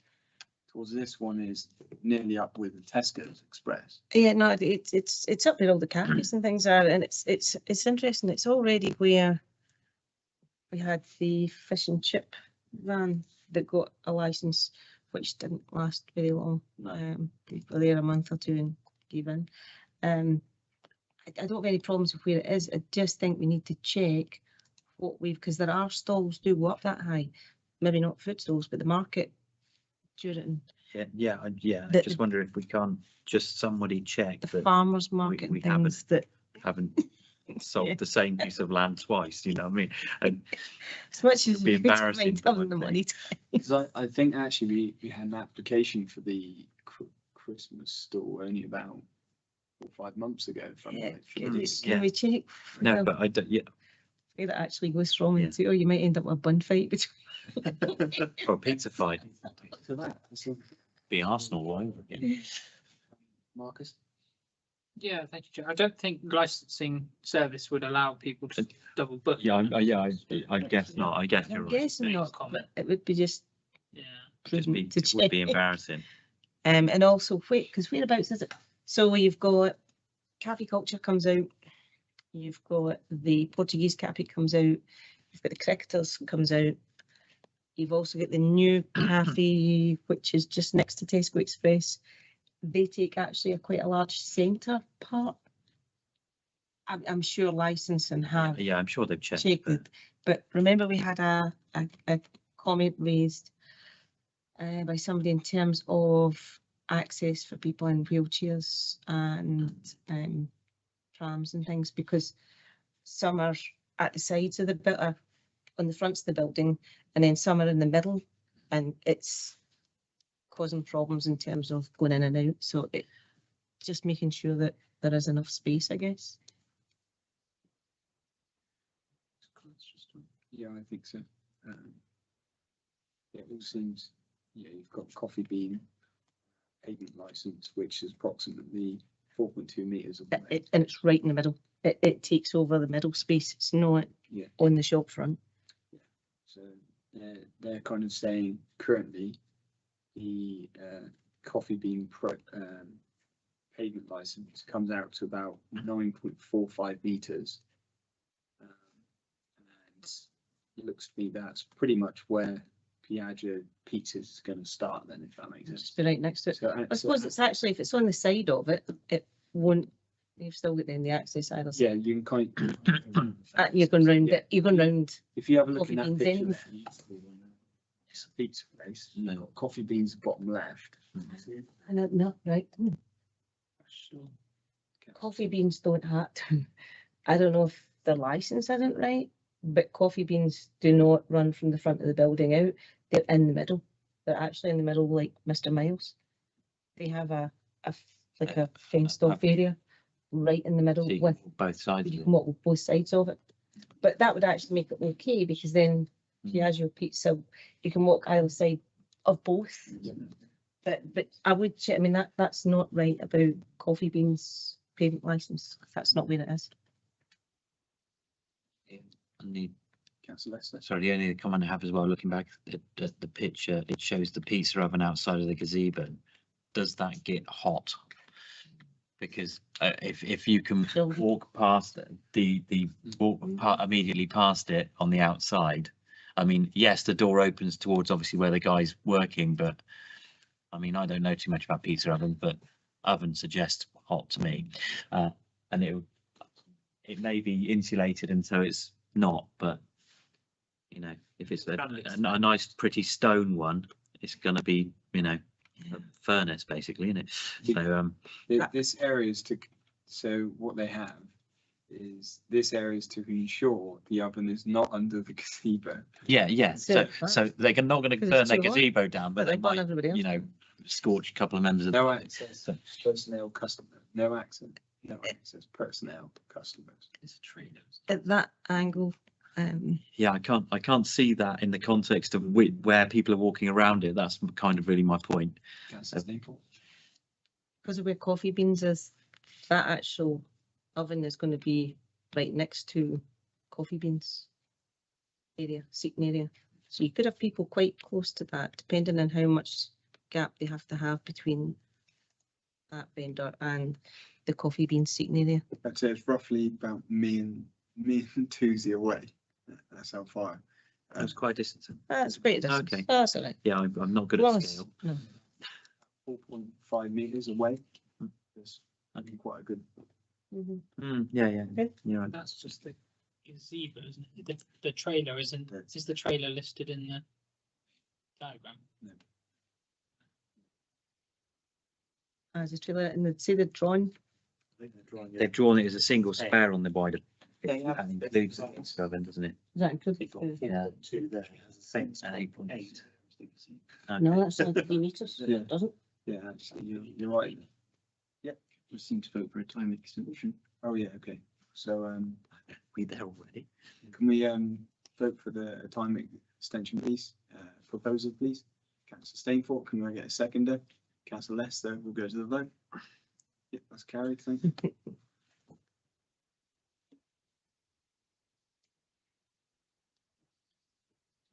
Yeah. Councillor So Lester. in principle, I have no problem with Yeah. a street vendor pizza. I love pizza. No, but yeah, It's just, okay. I'm struggling. I can't picture it. So maybe I should sort of abstain or something, but it looks like it'll fit. I'm sure it'll be fine. I think it'd be good to do neutral comment, just to say these issues. Yeah, I don't, like I said, who does So pizza? we'll put in the application. Okay. Say, shall I go down on these again?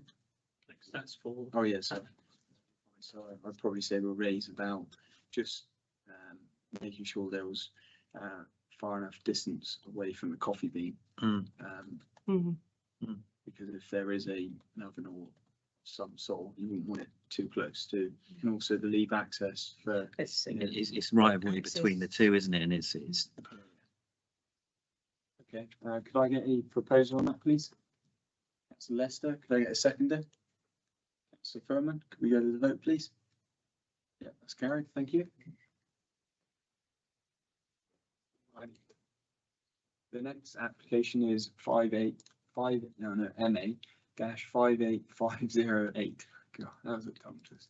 Application for a minor variation, Morrison Supermarket Limited, Della's Wharf, Priory Bridge Road, Taunton, TA1 1SF. Amend layout, premises, add and remove checkouts. into. Well, that's inside. This is the Morrison, not far from here, just over. the Yeah. main one. Yeah, the main one. Yeah. Yeah. I know recently they have put in more self. Yeah, they have self Yeah. checkouts. Done already. Yeah, I was going to say They're all I- doing it. they have to ask. Yeah. That's fine. Get as an I know. application to remove a checkout. It says remove hands. No, this is perfected. They've done it. I was in there yesterday. Add and remove. I think they have done, well, I think they've, but it's a bit in more. Yeah, like you said, like, is that to add self checkouts or is it? I don't understand. Makes sense. I can't. I'm don't know. I'm slightly bemused as to the fact they have to ask us one way or the other. Yeah. It's their shop, you know. Ask the customers. Yeah. I personally don't think there's enough detail in this whatsoever What they do. to even put a comment. So Yeah. yeah, It's a bit meh, sorry, to be honest. Comment? Or for me, Detail? Isn't it on the list? It's just sort of, no. what number is that? Yeah. Remove the checkout. It's like. Yeah. Okay. Yes. So again, Phil to comment. Say comment. Shrug emoji. That there's not enough detail. Sorry, it's getting late. Councillor Furman. Yeah. Me too, me too. Space. So could I get a proposer? Councillor Furman, could I get a seconder? Councillor Lester, could we just vote, please? Yeah, that's carried. Okay, the next one. Application MA-58547, which is application for a premises license, sanitary lounge on platform 2 of Taunton Railway Station, TA1 1QP.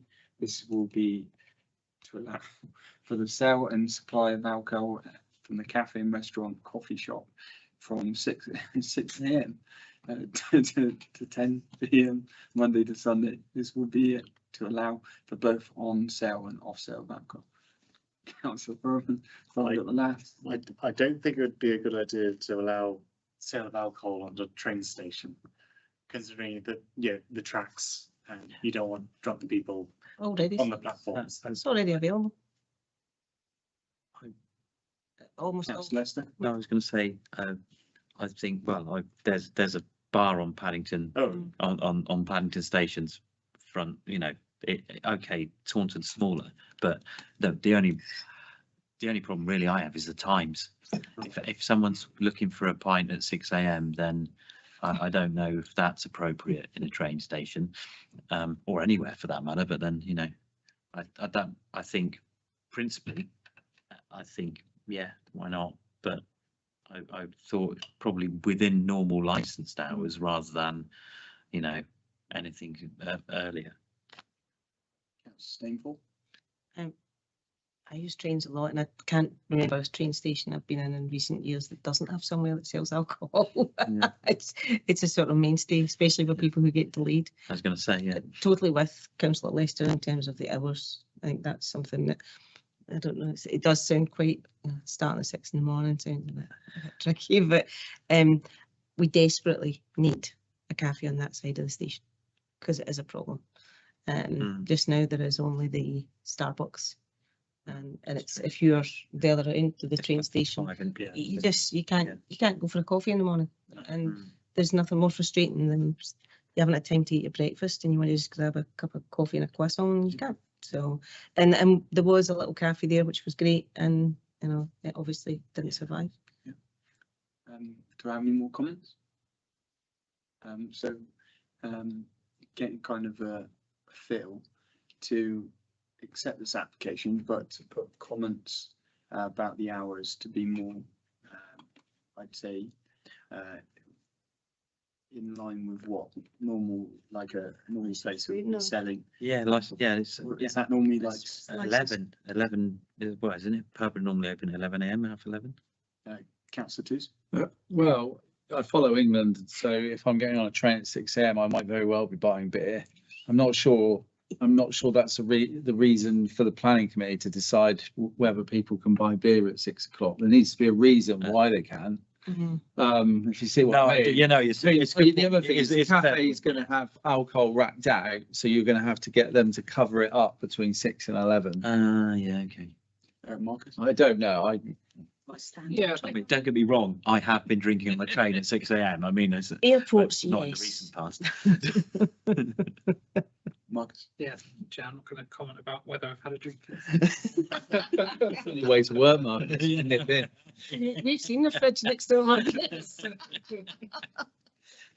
Just in terms of advice that the licensing service have given in terms of considering premises licenses before, they usually like to see submissions attached to one of the 4 licensing objectives, which are to prevent crime and disorder, prevent public nuisance, protect children from harm, and public safety.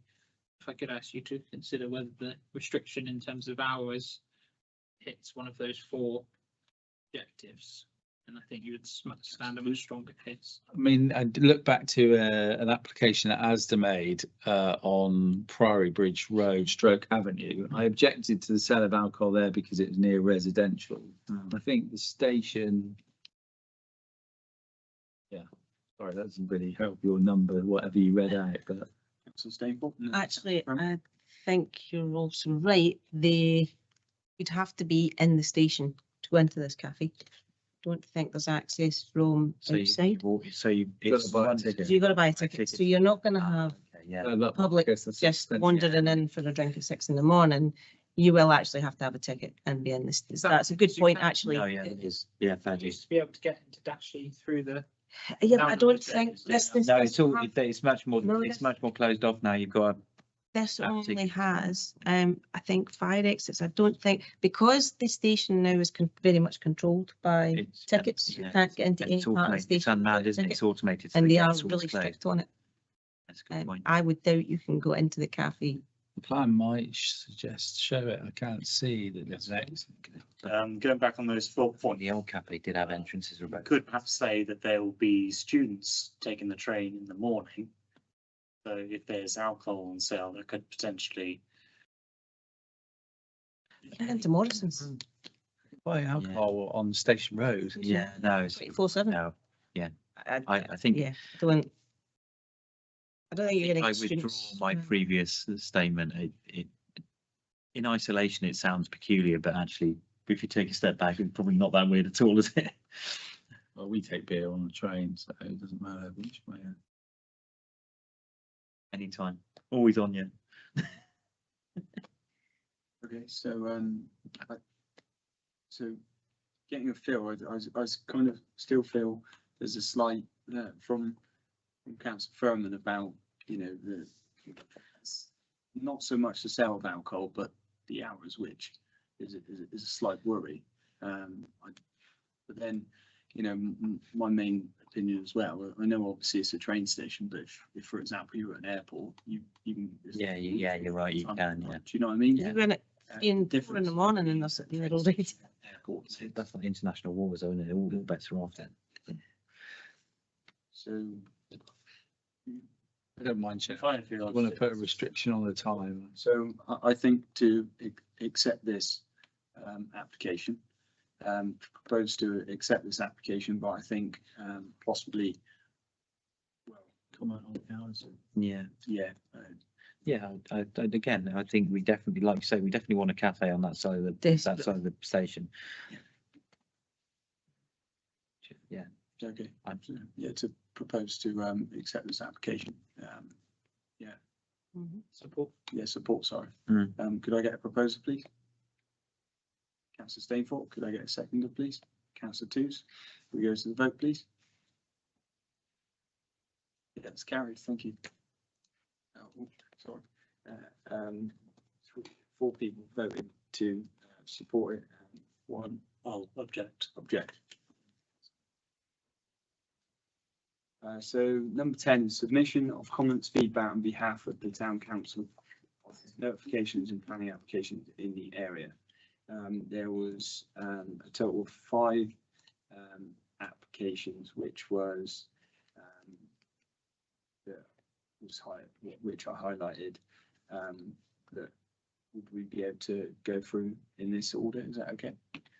So the first one will be 38-24-0295, which is an application for approval of reserved matters following outline application 34-16-0007 for the appearance, landscaping, layout and scale for the Northern Ecological Buffer, public open drain, open space, drainage and landscaping for Staple Grove West Phase 1, North Staple Grove Road, Taunton. I suppose one of the first things to look at is the phased application document.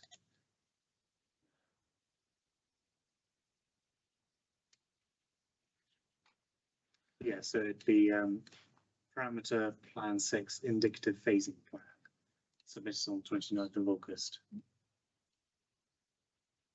need to refresh my page. Sure, it's done this for me the other night. So it would be the red part that goes around the edge and connects to the sort of St Mills Stepgrove Road roundabout bit. Yeah. That's just saying about the ecological buffer that's part of this, 1A phase of the application. Yeah. And then it also talks about creating a traffic light system and an inlay from Stepgrove Road that would go into the development. I was wondering if we can have a look at that. That would come under overland flood flow plan, drainage plan.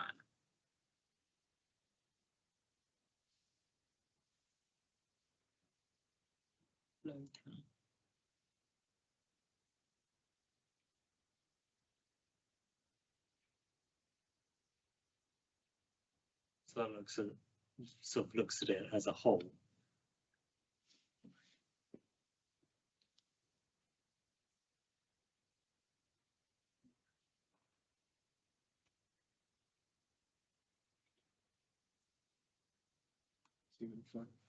We got any comments on this application? That's done. Yeah, so one of these submissions within the page was from the Lead Flood Authority, which would be Somerset Council, saying that although they've submitted plans showing the flow of water, they don't consider that necessarily sufficient information yet to be considered, worthy of being able to be passed as it is at the moment. So having a look, so at the end of the day, for dividing this up for obviously development and obviously making sure it's correct for all of these phases going forward, obviously the buffer and also the drainage and, like I said, the traffic light system and that obviously needs to be put in place, but it's, like you say, it's not they need more detail on these items going forward. So I personally, looking at this application, there's a lot of information on this application. There really is. And going from what, say, Somerset Council brought up, there wasn't enough detail as such to make a decision. Yeah. I think that kind of speaks volumes in us, really. Because at the end of the day, like you say, these developments do need extra drainage and ways to make lifestyle better for all of these sites. So any more from anybody here? Councillor Stainford. We know that the flood risk in Taunton is very high. Most of the town sits in a flood zone too. Yeah. So any development increases that pressure. You've got more hard standing. It's as simple as that. And I think we seem to fall back on this automatic thing of just saying SUDs will solve everything. SUDs don't solve everything, and SUDs do become blocked up. They fill over time. You've got to be maintained. You've got to have a good, clear plan and strategy to manage that, to not increase the pressure on town. And I think we can all say that the last couple of months, we know that the rainfall has been somewhat erratic, and from what the likes of the Met Office is saying, we're going to get more bigger weather events, and that's when you get flash flooding.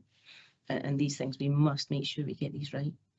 I will go back to the old days, and I think there's pictures somewhere of when Station Road and everything was flooded really badly. And that's what we've got to bear in mind. Okay, so kind of putting it into context, I think maybe comment on this application. The more detail needs to be put in, but like we said, I do agree that with the flooding issue and stuff like that, needs to be addressed, and obviously the traffic area needs to be addressed. But I think more detail currently just needs to be done.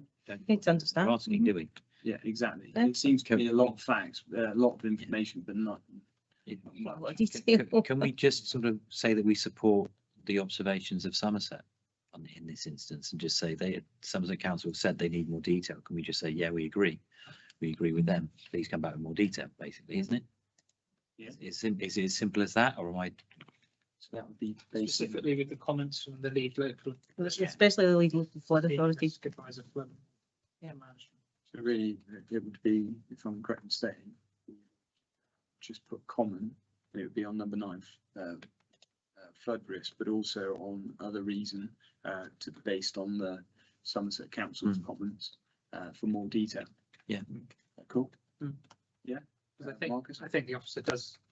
It says about more than just flood risk in the comments from the senior flood risk advisor, doesn't it? About talks about management maintenance plan, agreed timetable for delivery. Yeah. Those are all sorts of things There's that a we've lot more been detail required. bumping up against in Okay, so yeah, based on that information, could I get proposer for that? Councillor Lester, could I get a seconder? Councillor Furman, could we go to the vote, please?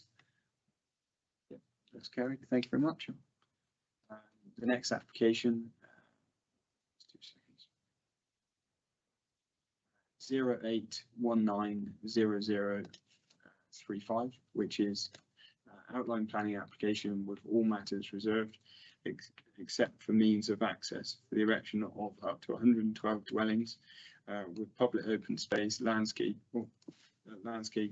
with public open space, landscaping and sustainable drainage systems, SUDs, a vernacular access point off Cheddar Road, Taunton, resubmission of 0817-0049. Is this the one we saw at that previous planning application, planning committee? So, Mm. On the one we had two, It's on the bad bit. that was Lidford Lane. Now this is the opposite side of the road, where there's, I think there's a shop or something, like dairy shop, wasn't it, Marcus? Yeah, thank you, Chair. This was considered by the committee back in January. I believe it's Marcia's last meeting, wasn't it, where you objected as a committee and drew the applicant's attention to the comments of the Somerset Western Taunton Planning Committee in July 2019. And it was your view that they hadn't done enough. I was going to say that was a resubmission from a previous time we've seen it. I think this is their third strike, isn't it? Because have they checked? I mean, I haven't read this one. I apologise, but are the changes significant? Are they just resubmitted? Have they addressed? Councillor Furman? Yeah, looking from stuff from September, they have put in a lot more documents about nutrient neutrality, habitat regulations. But apart from that, there's not much. It doesn't change. Actual change. It doesn't change where it is, does it? Because it's on that sort of like extended S bend, isn't it? Yeah. One of the, in the day, there comes a time when land does become, declared that it can be built on. But there are areas where it's just not the right place to have a development. You've still got that. Cheddar Road is a very busy road as it is, and there's frequently a cut through to the M5. And to be honest, again with they've not actually put in any thought about upgrading the actual infrastructure of the road going to that. As just past that application where the actual junction is, you've got a blind bend, Lidford Lane, which nearly goes into a single file road. Yeah, that was the original reason for turning it down the first time. And that's not changed. All they've done is just gone, well, we're slightly doing this, we're slightly doing that, of the alterations inside. But actually, The fundamental problem's not. the fundamental problem is the highway issue going into the property. That's in my opinion. And also, obviously, insufficient draining, and it often floods in that area as well, quite heavily. Councillor Lester? I was going to say, are we able to check? Because I can't remember for sure, but are we able to check how many dwellings they were suggesting? And are they It's not much almost like- making more space? Are they reducing the number of dwellings they're requesting as part of their reapplications? So therefore, by certain measure, alleviating the traffic problem, or has it always been 118? It was 124 or something, was it? Yeah. not? But it's limited now. It's round the edges then. Yeah, we'll just check a second, because we'll put in the resubmission, the last application, see how many, so it's 112 on this one. Mm. And on the Can we also see the parish council comments? You know, check. there's some parish council comments there. I'd like to see what the parish is saying as well.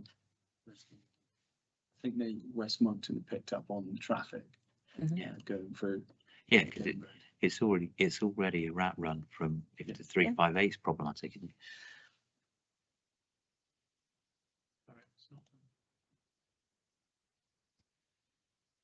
So West Monkton objected for Yes, it's the same. one access route into the development. The same problem. They've not addressed the issue what everybody's probably commented on for years. Mm. And they keep putting it's always the case, they put a lot of houses at the beginning and then they go, oh, we're doing you a favour, we're putting less, but actually just not addressing the issue. I think, in my opinion, it would be, design, number 2, which would be design periods impact on public visual amenities, and also access, highway safety, traffic generation, and a projection on this application. How do we sound on that? No, I agree. Totally. Yeah. Object. Okay, so on that condition to object this application on number 2 and also on number 7, could I get a proposal, please? Councillor Stainthorpe, could I get a seconder? Councillor Furman, could we go to the vote, please? So that's 4 people voted. Obviously, Technically one abstention. Councillor You had enough. So the next application was 38-24-0325, which is change of use from use class E retail to SUI generous retro gaming lounge at 36 to 38 East Street, Taunton. I'm correct in saying, is this the Sofa place. Sweet dreams. Yeah. Sweet Dreams? Yeah. So one thing I will say about this application, I thought was Can't think about quite interesting. Good Argos. That in the Oh, yeah, yes. Excluding places where you can have a have a drink. There's actually nowhere for say kids or young adults or even adults to do things really, excluding going out of town to do tenpin bowling or stuff like that. So actually to have this inside the town centre could bring it could really be a good thing for the town. Yeah, I didn't see any issues whatsoever with it. This one come up actually on social media, Taunton Town Matters and various ones, and there's a lot of support for it. Great. A lot of similar comments. They need something for younger people, not necessarily children, but not necessarily sort of older. Yeah. There's tweens. the teens to early 20s. There's a lot of people into gaming that aren't into going to the pub nowadays. Yeah. Actually, I think Get my it's TV back. My kids. very good. Just going to add on to that, I really liked the fact that it was, rather than pay as you play, it's like £12 to get in and then you stay as long as you like. As long as you're in. For young people, that's really nice. Can you imagine? So when the weather's rubbish, school holidays or whatever, they're good kids. It's walking distance from my house on. Really, I don't think that's really cheap childcare. I think there was an application at some point in the past to turn this into flats or something like that at some point. So I think this is a good alternative to that. I'll be supportive. Councillors. No, I can't vote on this, but I think this looks fantastic. I went to one and a similar one in Cardiff. This is just the sort of thing we want, not Cardiff, Bristol, that we want coming to the town. It's really good. Okay, so getting a feel to support this application. Could I get a proposer, please? Councillor Lester, could I get a seconder? Councillor Stainforth, could we go to the vote? Gary, thank you very much. Right, and the last application, oh no, let's do more something. 38-24-0068, which is formation of private car park for members and guests of Taunton Dean Cricket Club, Ash Meadows, land of Mount Street, Taunton.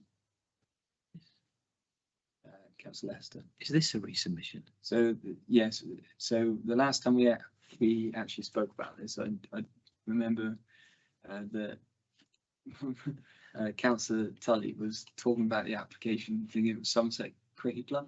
Yeah, no, I no, but I do remember we had reservations about it because of Our I think reservation was about the loss of trees yeah, and the footpath. and the footpath. That's right, yeah, because it's kind of a known walkthrough, isn't it? Okay. One of the things I did read is that the tree specialist guy has wrote that there's a massive loss of several mature trees. That's what he said. We don't want- It is a shame.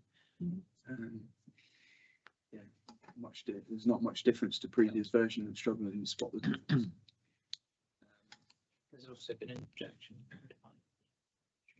Oh, really? That comes to the ward council. Yeah,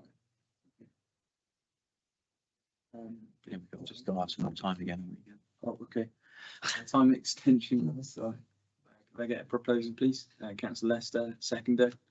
Councillor Twos, could we go to the vote, please? Yeah, that's carried. Thank you. Is that one?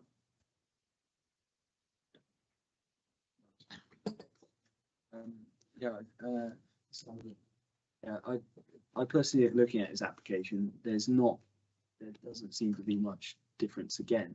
They obviously, I remember last time I said, do they need that much car park? But actually, Twos reminded me that actually for the amount of people in a cricket team, there would need to be that much cars. So that's fully understandable. But yeah,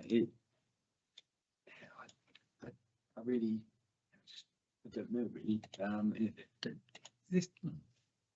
Sorry, has this come back, Chair? Did we say we've commented on this already? Is it revised or? It's not. It's revised, but not much difference.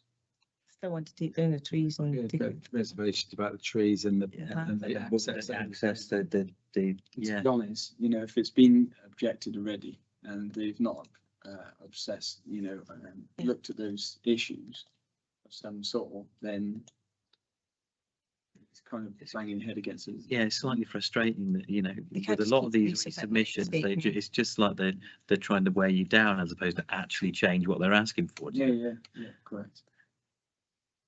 So Councillor. question, sorry again, I'm not focusing properly because it's late, but is this been to Somerset and gone back, or is this just off the back of our comments? I presume it's gone to planning. I think it's gone to. I think the Somerset Council Planning West Committee have yet considered it. Right. So I think they've submitted some additional documents, Ah, which are plans. So, yeah, but I believe Councillor Johnson, who's the unitary councillor for Control and Troll, which I think covers this division, has requested that it goes to Planning West Committee.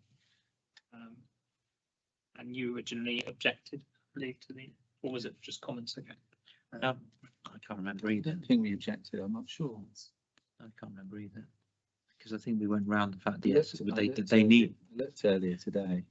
parking. Yeah, but I think come up if with I'm a correct, idea, basically, I think. I thought we just carried comments. Yeah, I think essentially it was like, yes, we appreciate you've got a park, Very comments. So it's generally supportive, but but come up with a better scheme for saving the big trees and, in the path. yeah, Yeah. and having, a right way or. So I think. They've not approved it anyway, No. so I don't see why we can change in what we said from the last time. I think, yeah, Same I response, think yeah. comments again, Mm. and say, loss of trees, and I'd say access would probably be the right thing to say. I know in And also you think like Mount Street as well. That's Very narrow. very. Yeah, I was going to say, it's not just access into the site we're looking at, it's access to get there in the first place. It's not an easy place to get in and out of, is it? So I think, yeah, definitely. I think It sounds like they put a new vehicle access point there at the bottom rather than was there Okay. going through Ellisfield's court, because they've sort of put in big capitals that this access point will not be used for the car park. for Ellisfield's court, but there will be a new access point at the bottom there. That's good. I I think there's some objection, Chair, from the nursing home, wasn't there, or the residential home nearby? That's just a box, isn't it? Well, car access at the bottom. No, No, it's a vehicle access That's site. vehicle New access. Okay. But the tree problem still. Loss of Yeah. treason. And it's still trees. Yeah, I think comment on loss of treason.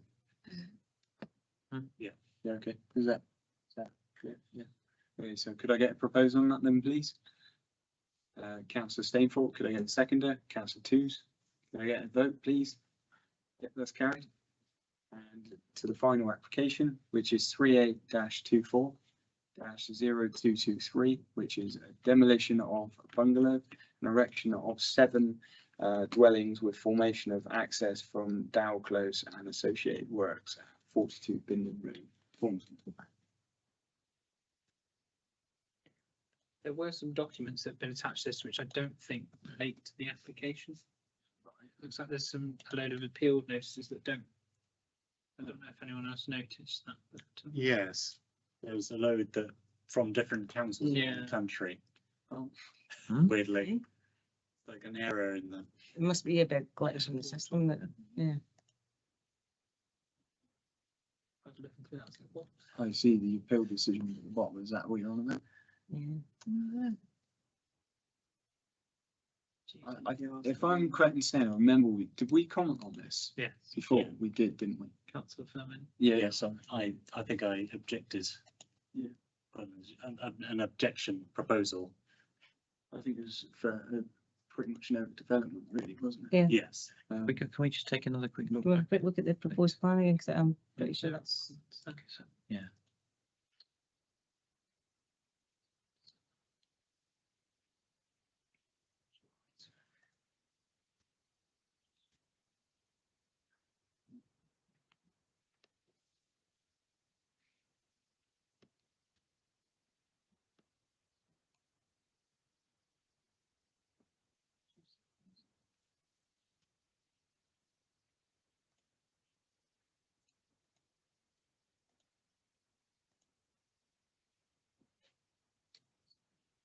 Binden Road.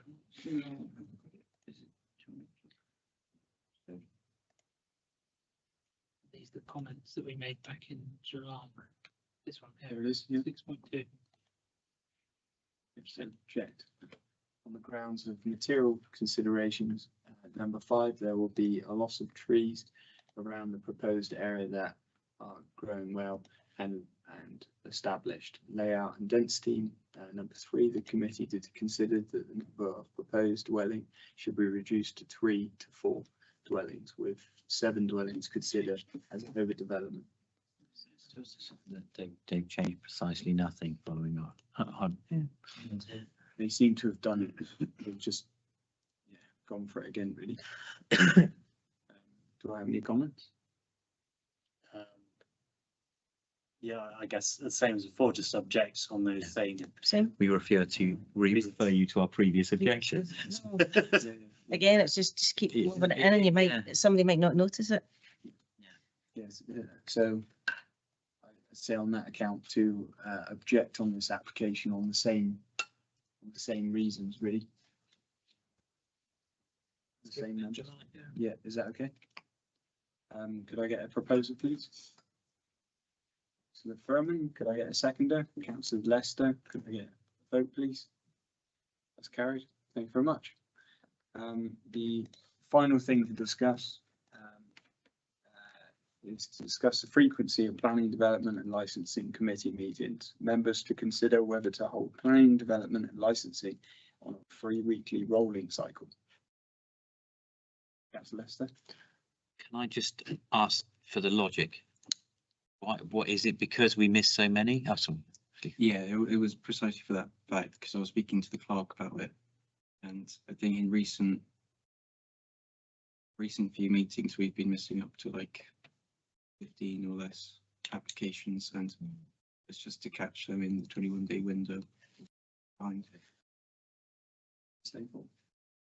There's no way I could do it every 3 weeks. It's getting to me. We do meet monthly, and not all of the committees meet monthly. Most of we all sit in more than one committee, and most of us have jobs as well. Yeah. I understand Yeah. why there's a problem. There is that gap, Ollie, without a shadow of a doubt, and there's a problem with, and this is where, is there any way, and I don't know if it's purely down to planning legislation and it cannot be changed, but having this gap, which means you could literally wait until there's just been a planning committee meeting, then throw in your application, and it won't come up at a committee. You could, and that's a problem. But we do volunteer for these roles, and we do have other lives outside of the council. Speak for yourself. I live for this. I know Marcus lives for the council, but yeah, I just think what you'll end up with is people missing meetings, and you might then end up with not having enough people at meetings, and that would just concern. Yeah, I think you'd struggle to get a quorum every time. I totally agree with the points you made. I think one thing councillors could possibly do is make use of, when we email out the applications to you, is maybe just send back some comments if there are any, because we can send those off without having to sort of go through each of the applications in the sheet as we do. Then Councillor Furman, sorry. Well, would it be possible, because we get these, they'll come through randomly, would it be possible to wait till a certain point in sort of the time and group them all together, so that we literally have a file that comes through with all the applications that are going to miss the next planning meeting, so that we can just go through them one by one quickly, because that's what we do before we come here. We take the file, the agenda, and say, right, these are all the planning applications you need to look at. If we could have that, I think it would make it easier. And if you give us a deadline and say, these are the applications, could you have a quick look, any comments, have it back by X, and that would certainly for me would be a worker. Councillor Furman, then Councillor Toos. Well, personally, I prefer how you do it currently, where when it's something, as soon as something comes in, you send us an email about it, and therefore I can, when it comes in, I can look at it straight away and maybe inform other residents about it. But if the rest of the committee want it changed, I can. Even if you put it all in one file together and have a closing date, you could still send out. Yeah. But as long as there's before the final date, all together. but it's all together and it's clear, we need to have a comment in by this date on any of them. Councillor Toos. I guess there's two things here that we could, when we say we miss them, are we missing them before the unitary has made a decision? Because what you're also saying is we can't bring them all back to the agenda, because the agenda would then be like too long, right? I was outside the 21 days. What's the 21-day thing, remind me? 21 days is the legal kind of limit. Basically, there's a legal minimum that the council has to give for consultation. Then after that, they can decide on an application. Yes, they can decide on it, but they usually don't. Yes, I don't think they are deciding on it in 21 days, are they? It's just a legal minimum, but in the current situation, they're not deciding them in that 21 days.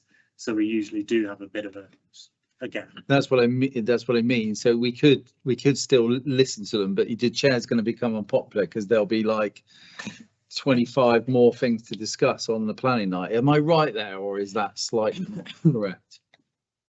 Slightly not correct. I think in Tim in his training said that, like you say, often they'll go past the 21 days, but I think he said that it would be a good idea to, so when it's those major applications, they won't determine them within the 21-day timeline, so you do have a bit longer. But I know for there's some on the simpler ones, they're on that outside that 21 days. Bryony identified that there have been 3 that have been given approval under delegated powers by Somerset Council already.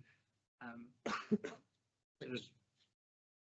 Yes. That's happened. I was going to say, actually, the training is a good example. I was coming to the training right up until I didn't, because of work and because of other things, and that's what will happen if we made this a 3 weeks rolling. Means it's a different week every month. Yeah. And Yeah. trying to plan my life at the best of times is not ideal, but trying to live with something that is not, you know, the third week of every month or whatever, it will become incredibly difficult for me as an individual.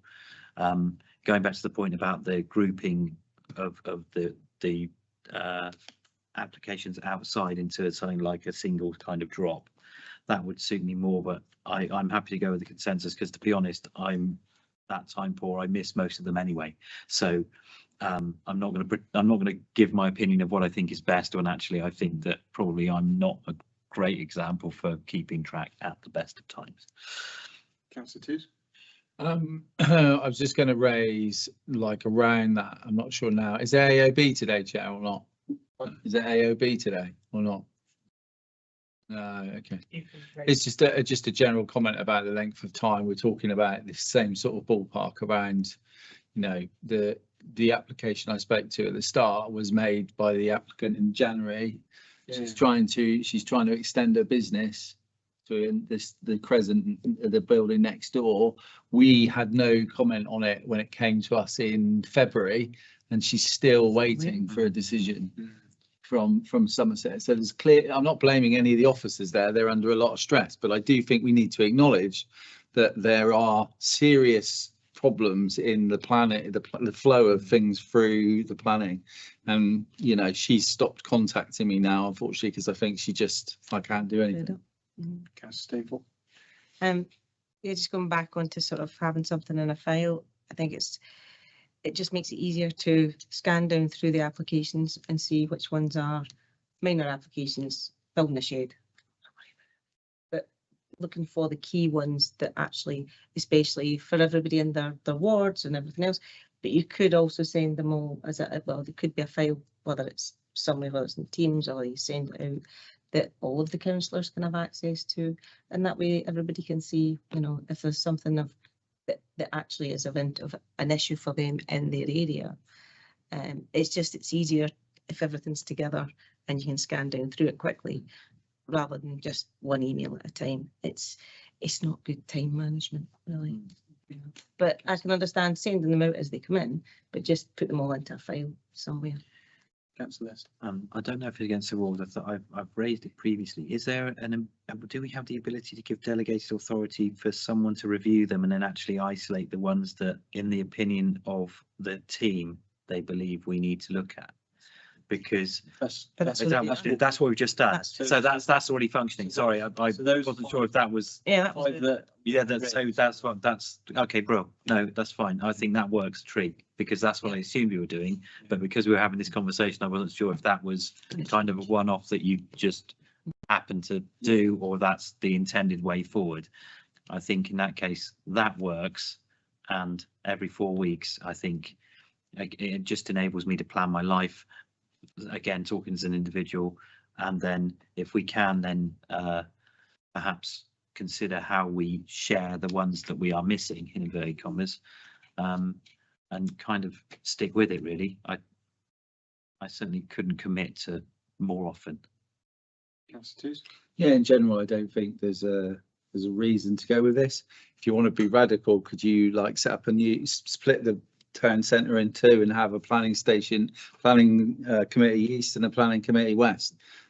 I don't know if there's anything preventing that, but that would mean that everybody individual, that we'd need more councillors to sign up to be on the other there's one. more councillors, isn't it? I mean, how many of us how many missing just tonight? I mean, there's very rarely more than 4 or 5 of us. But there are only 6, 7. No, I know, but you know what I mean. But that's the problem, we've downsized the committees. So when you've got fewer people, if you make it more difficult, you're going to have. Chair, wouldn't it? Yeah, it's gone. He's had enough. That proposal to dilute his power. No, he'd have to sit on both. No, but no, it's a fair point. I mean, Connor's almost got to be in. The Somerset Council have two, they have several planning committees, don't they? They have a west and it's a big area, honestly. Chris? Yeah, thank you. I don't think the geographical split would help because you would still have applications that came in to say the east, and if you didn't meet weekly or Okay. Yes, frequently, it's not going to change the No, 21 days.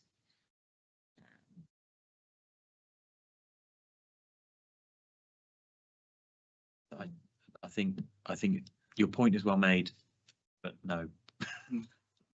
Madam Chair, I think if we recognise that we're a parish council and that our comments are not statutory, if that's the right term, if this was different and we had real bite and we really were making our comments, we're going to literally, say yes or no, definitely. I think there would be a stronger argument for it.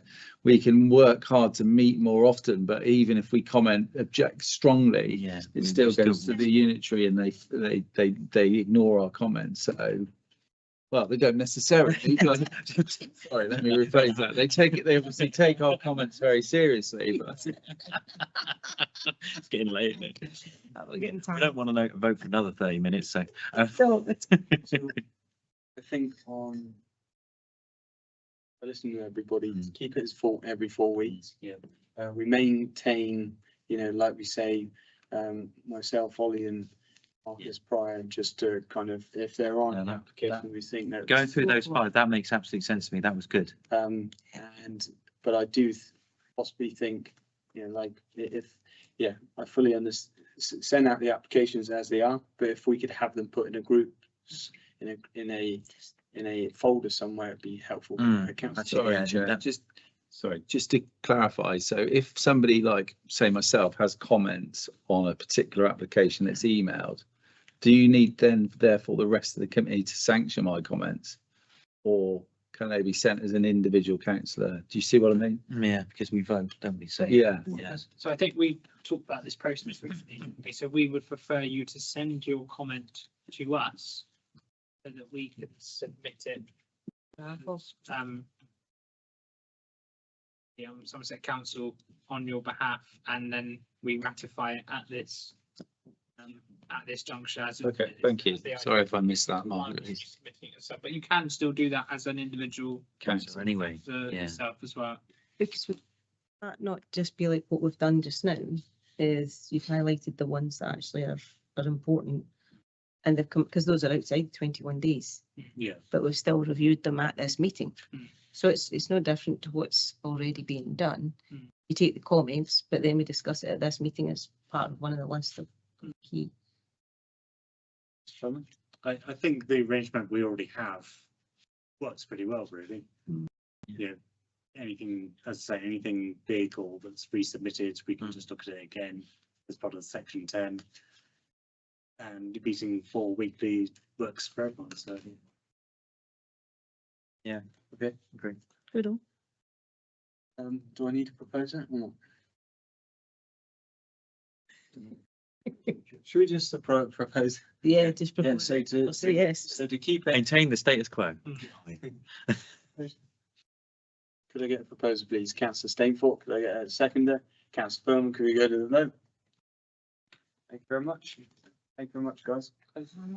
awesome. Cheers, guys. Well done.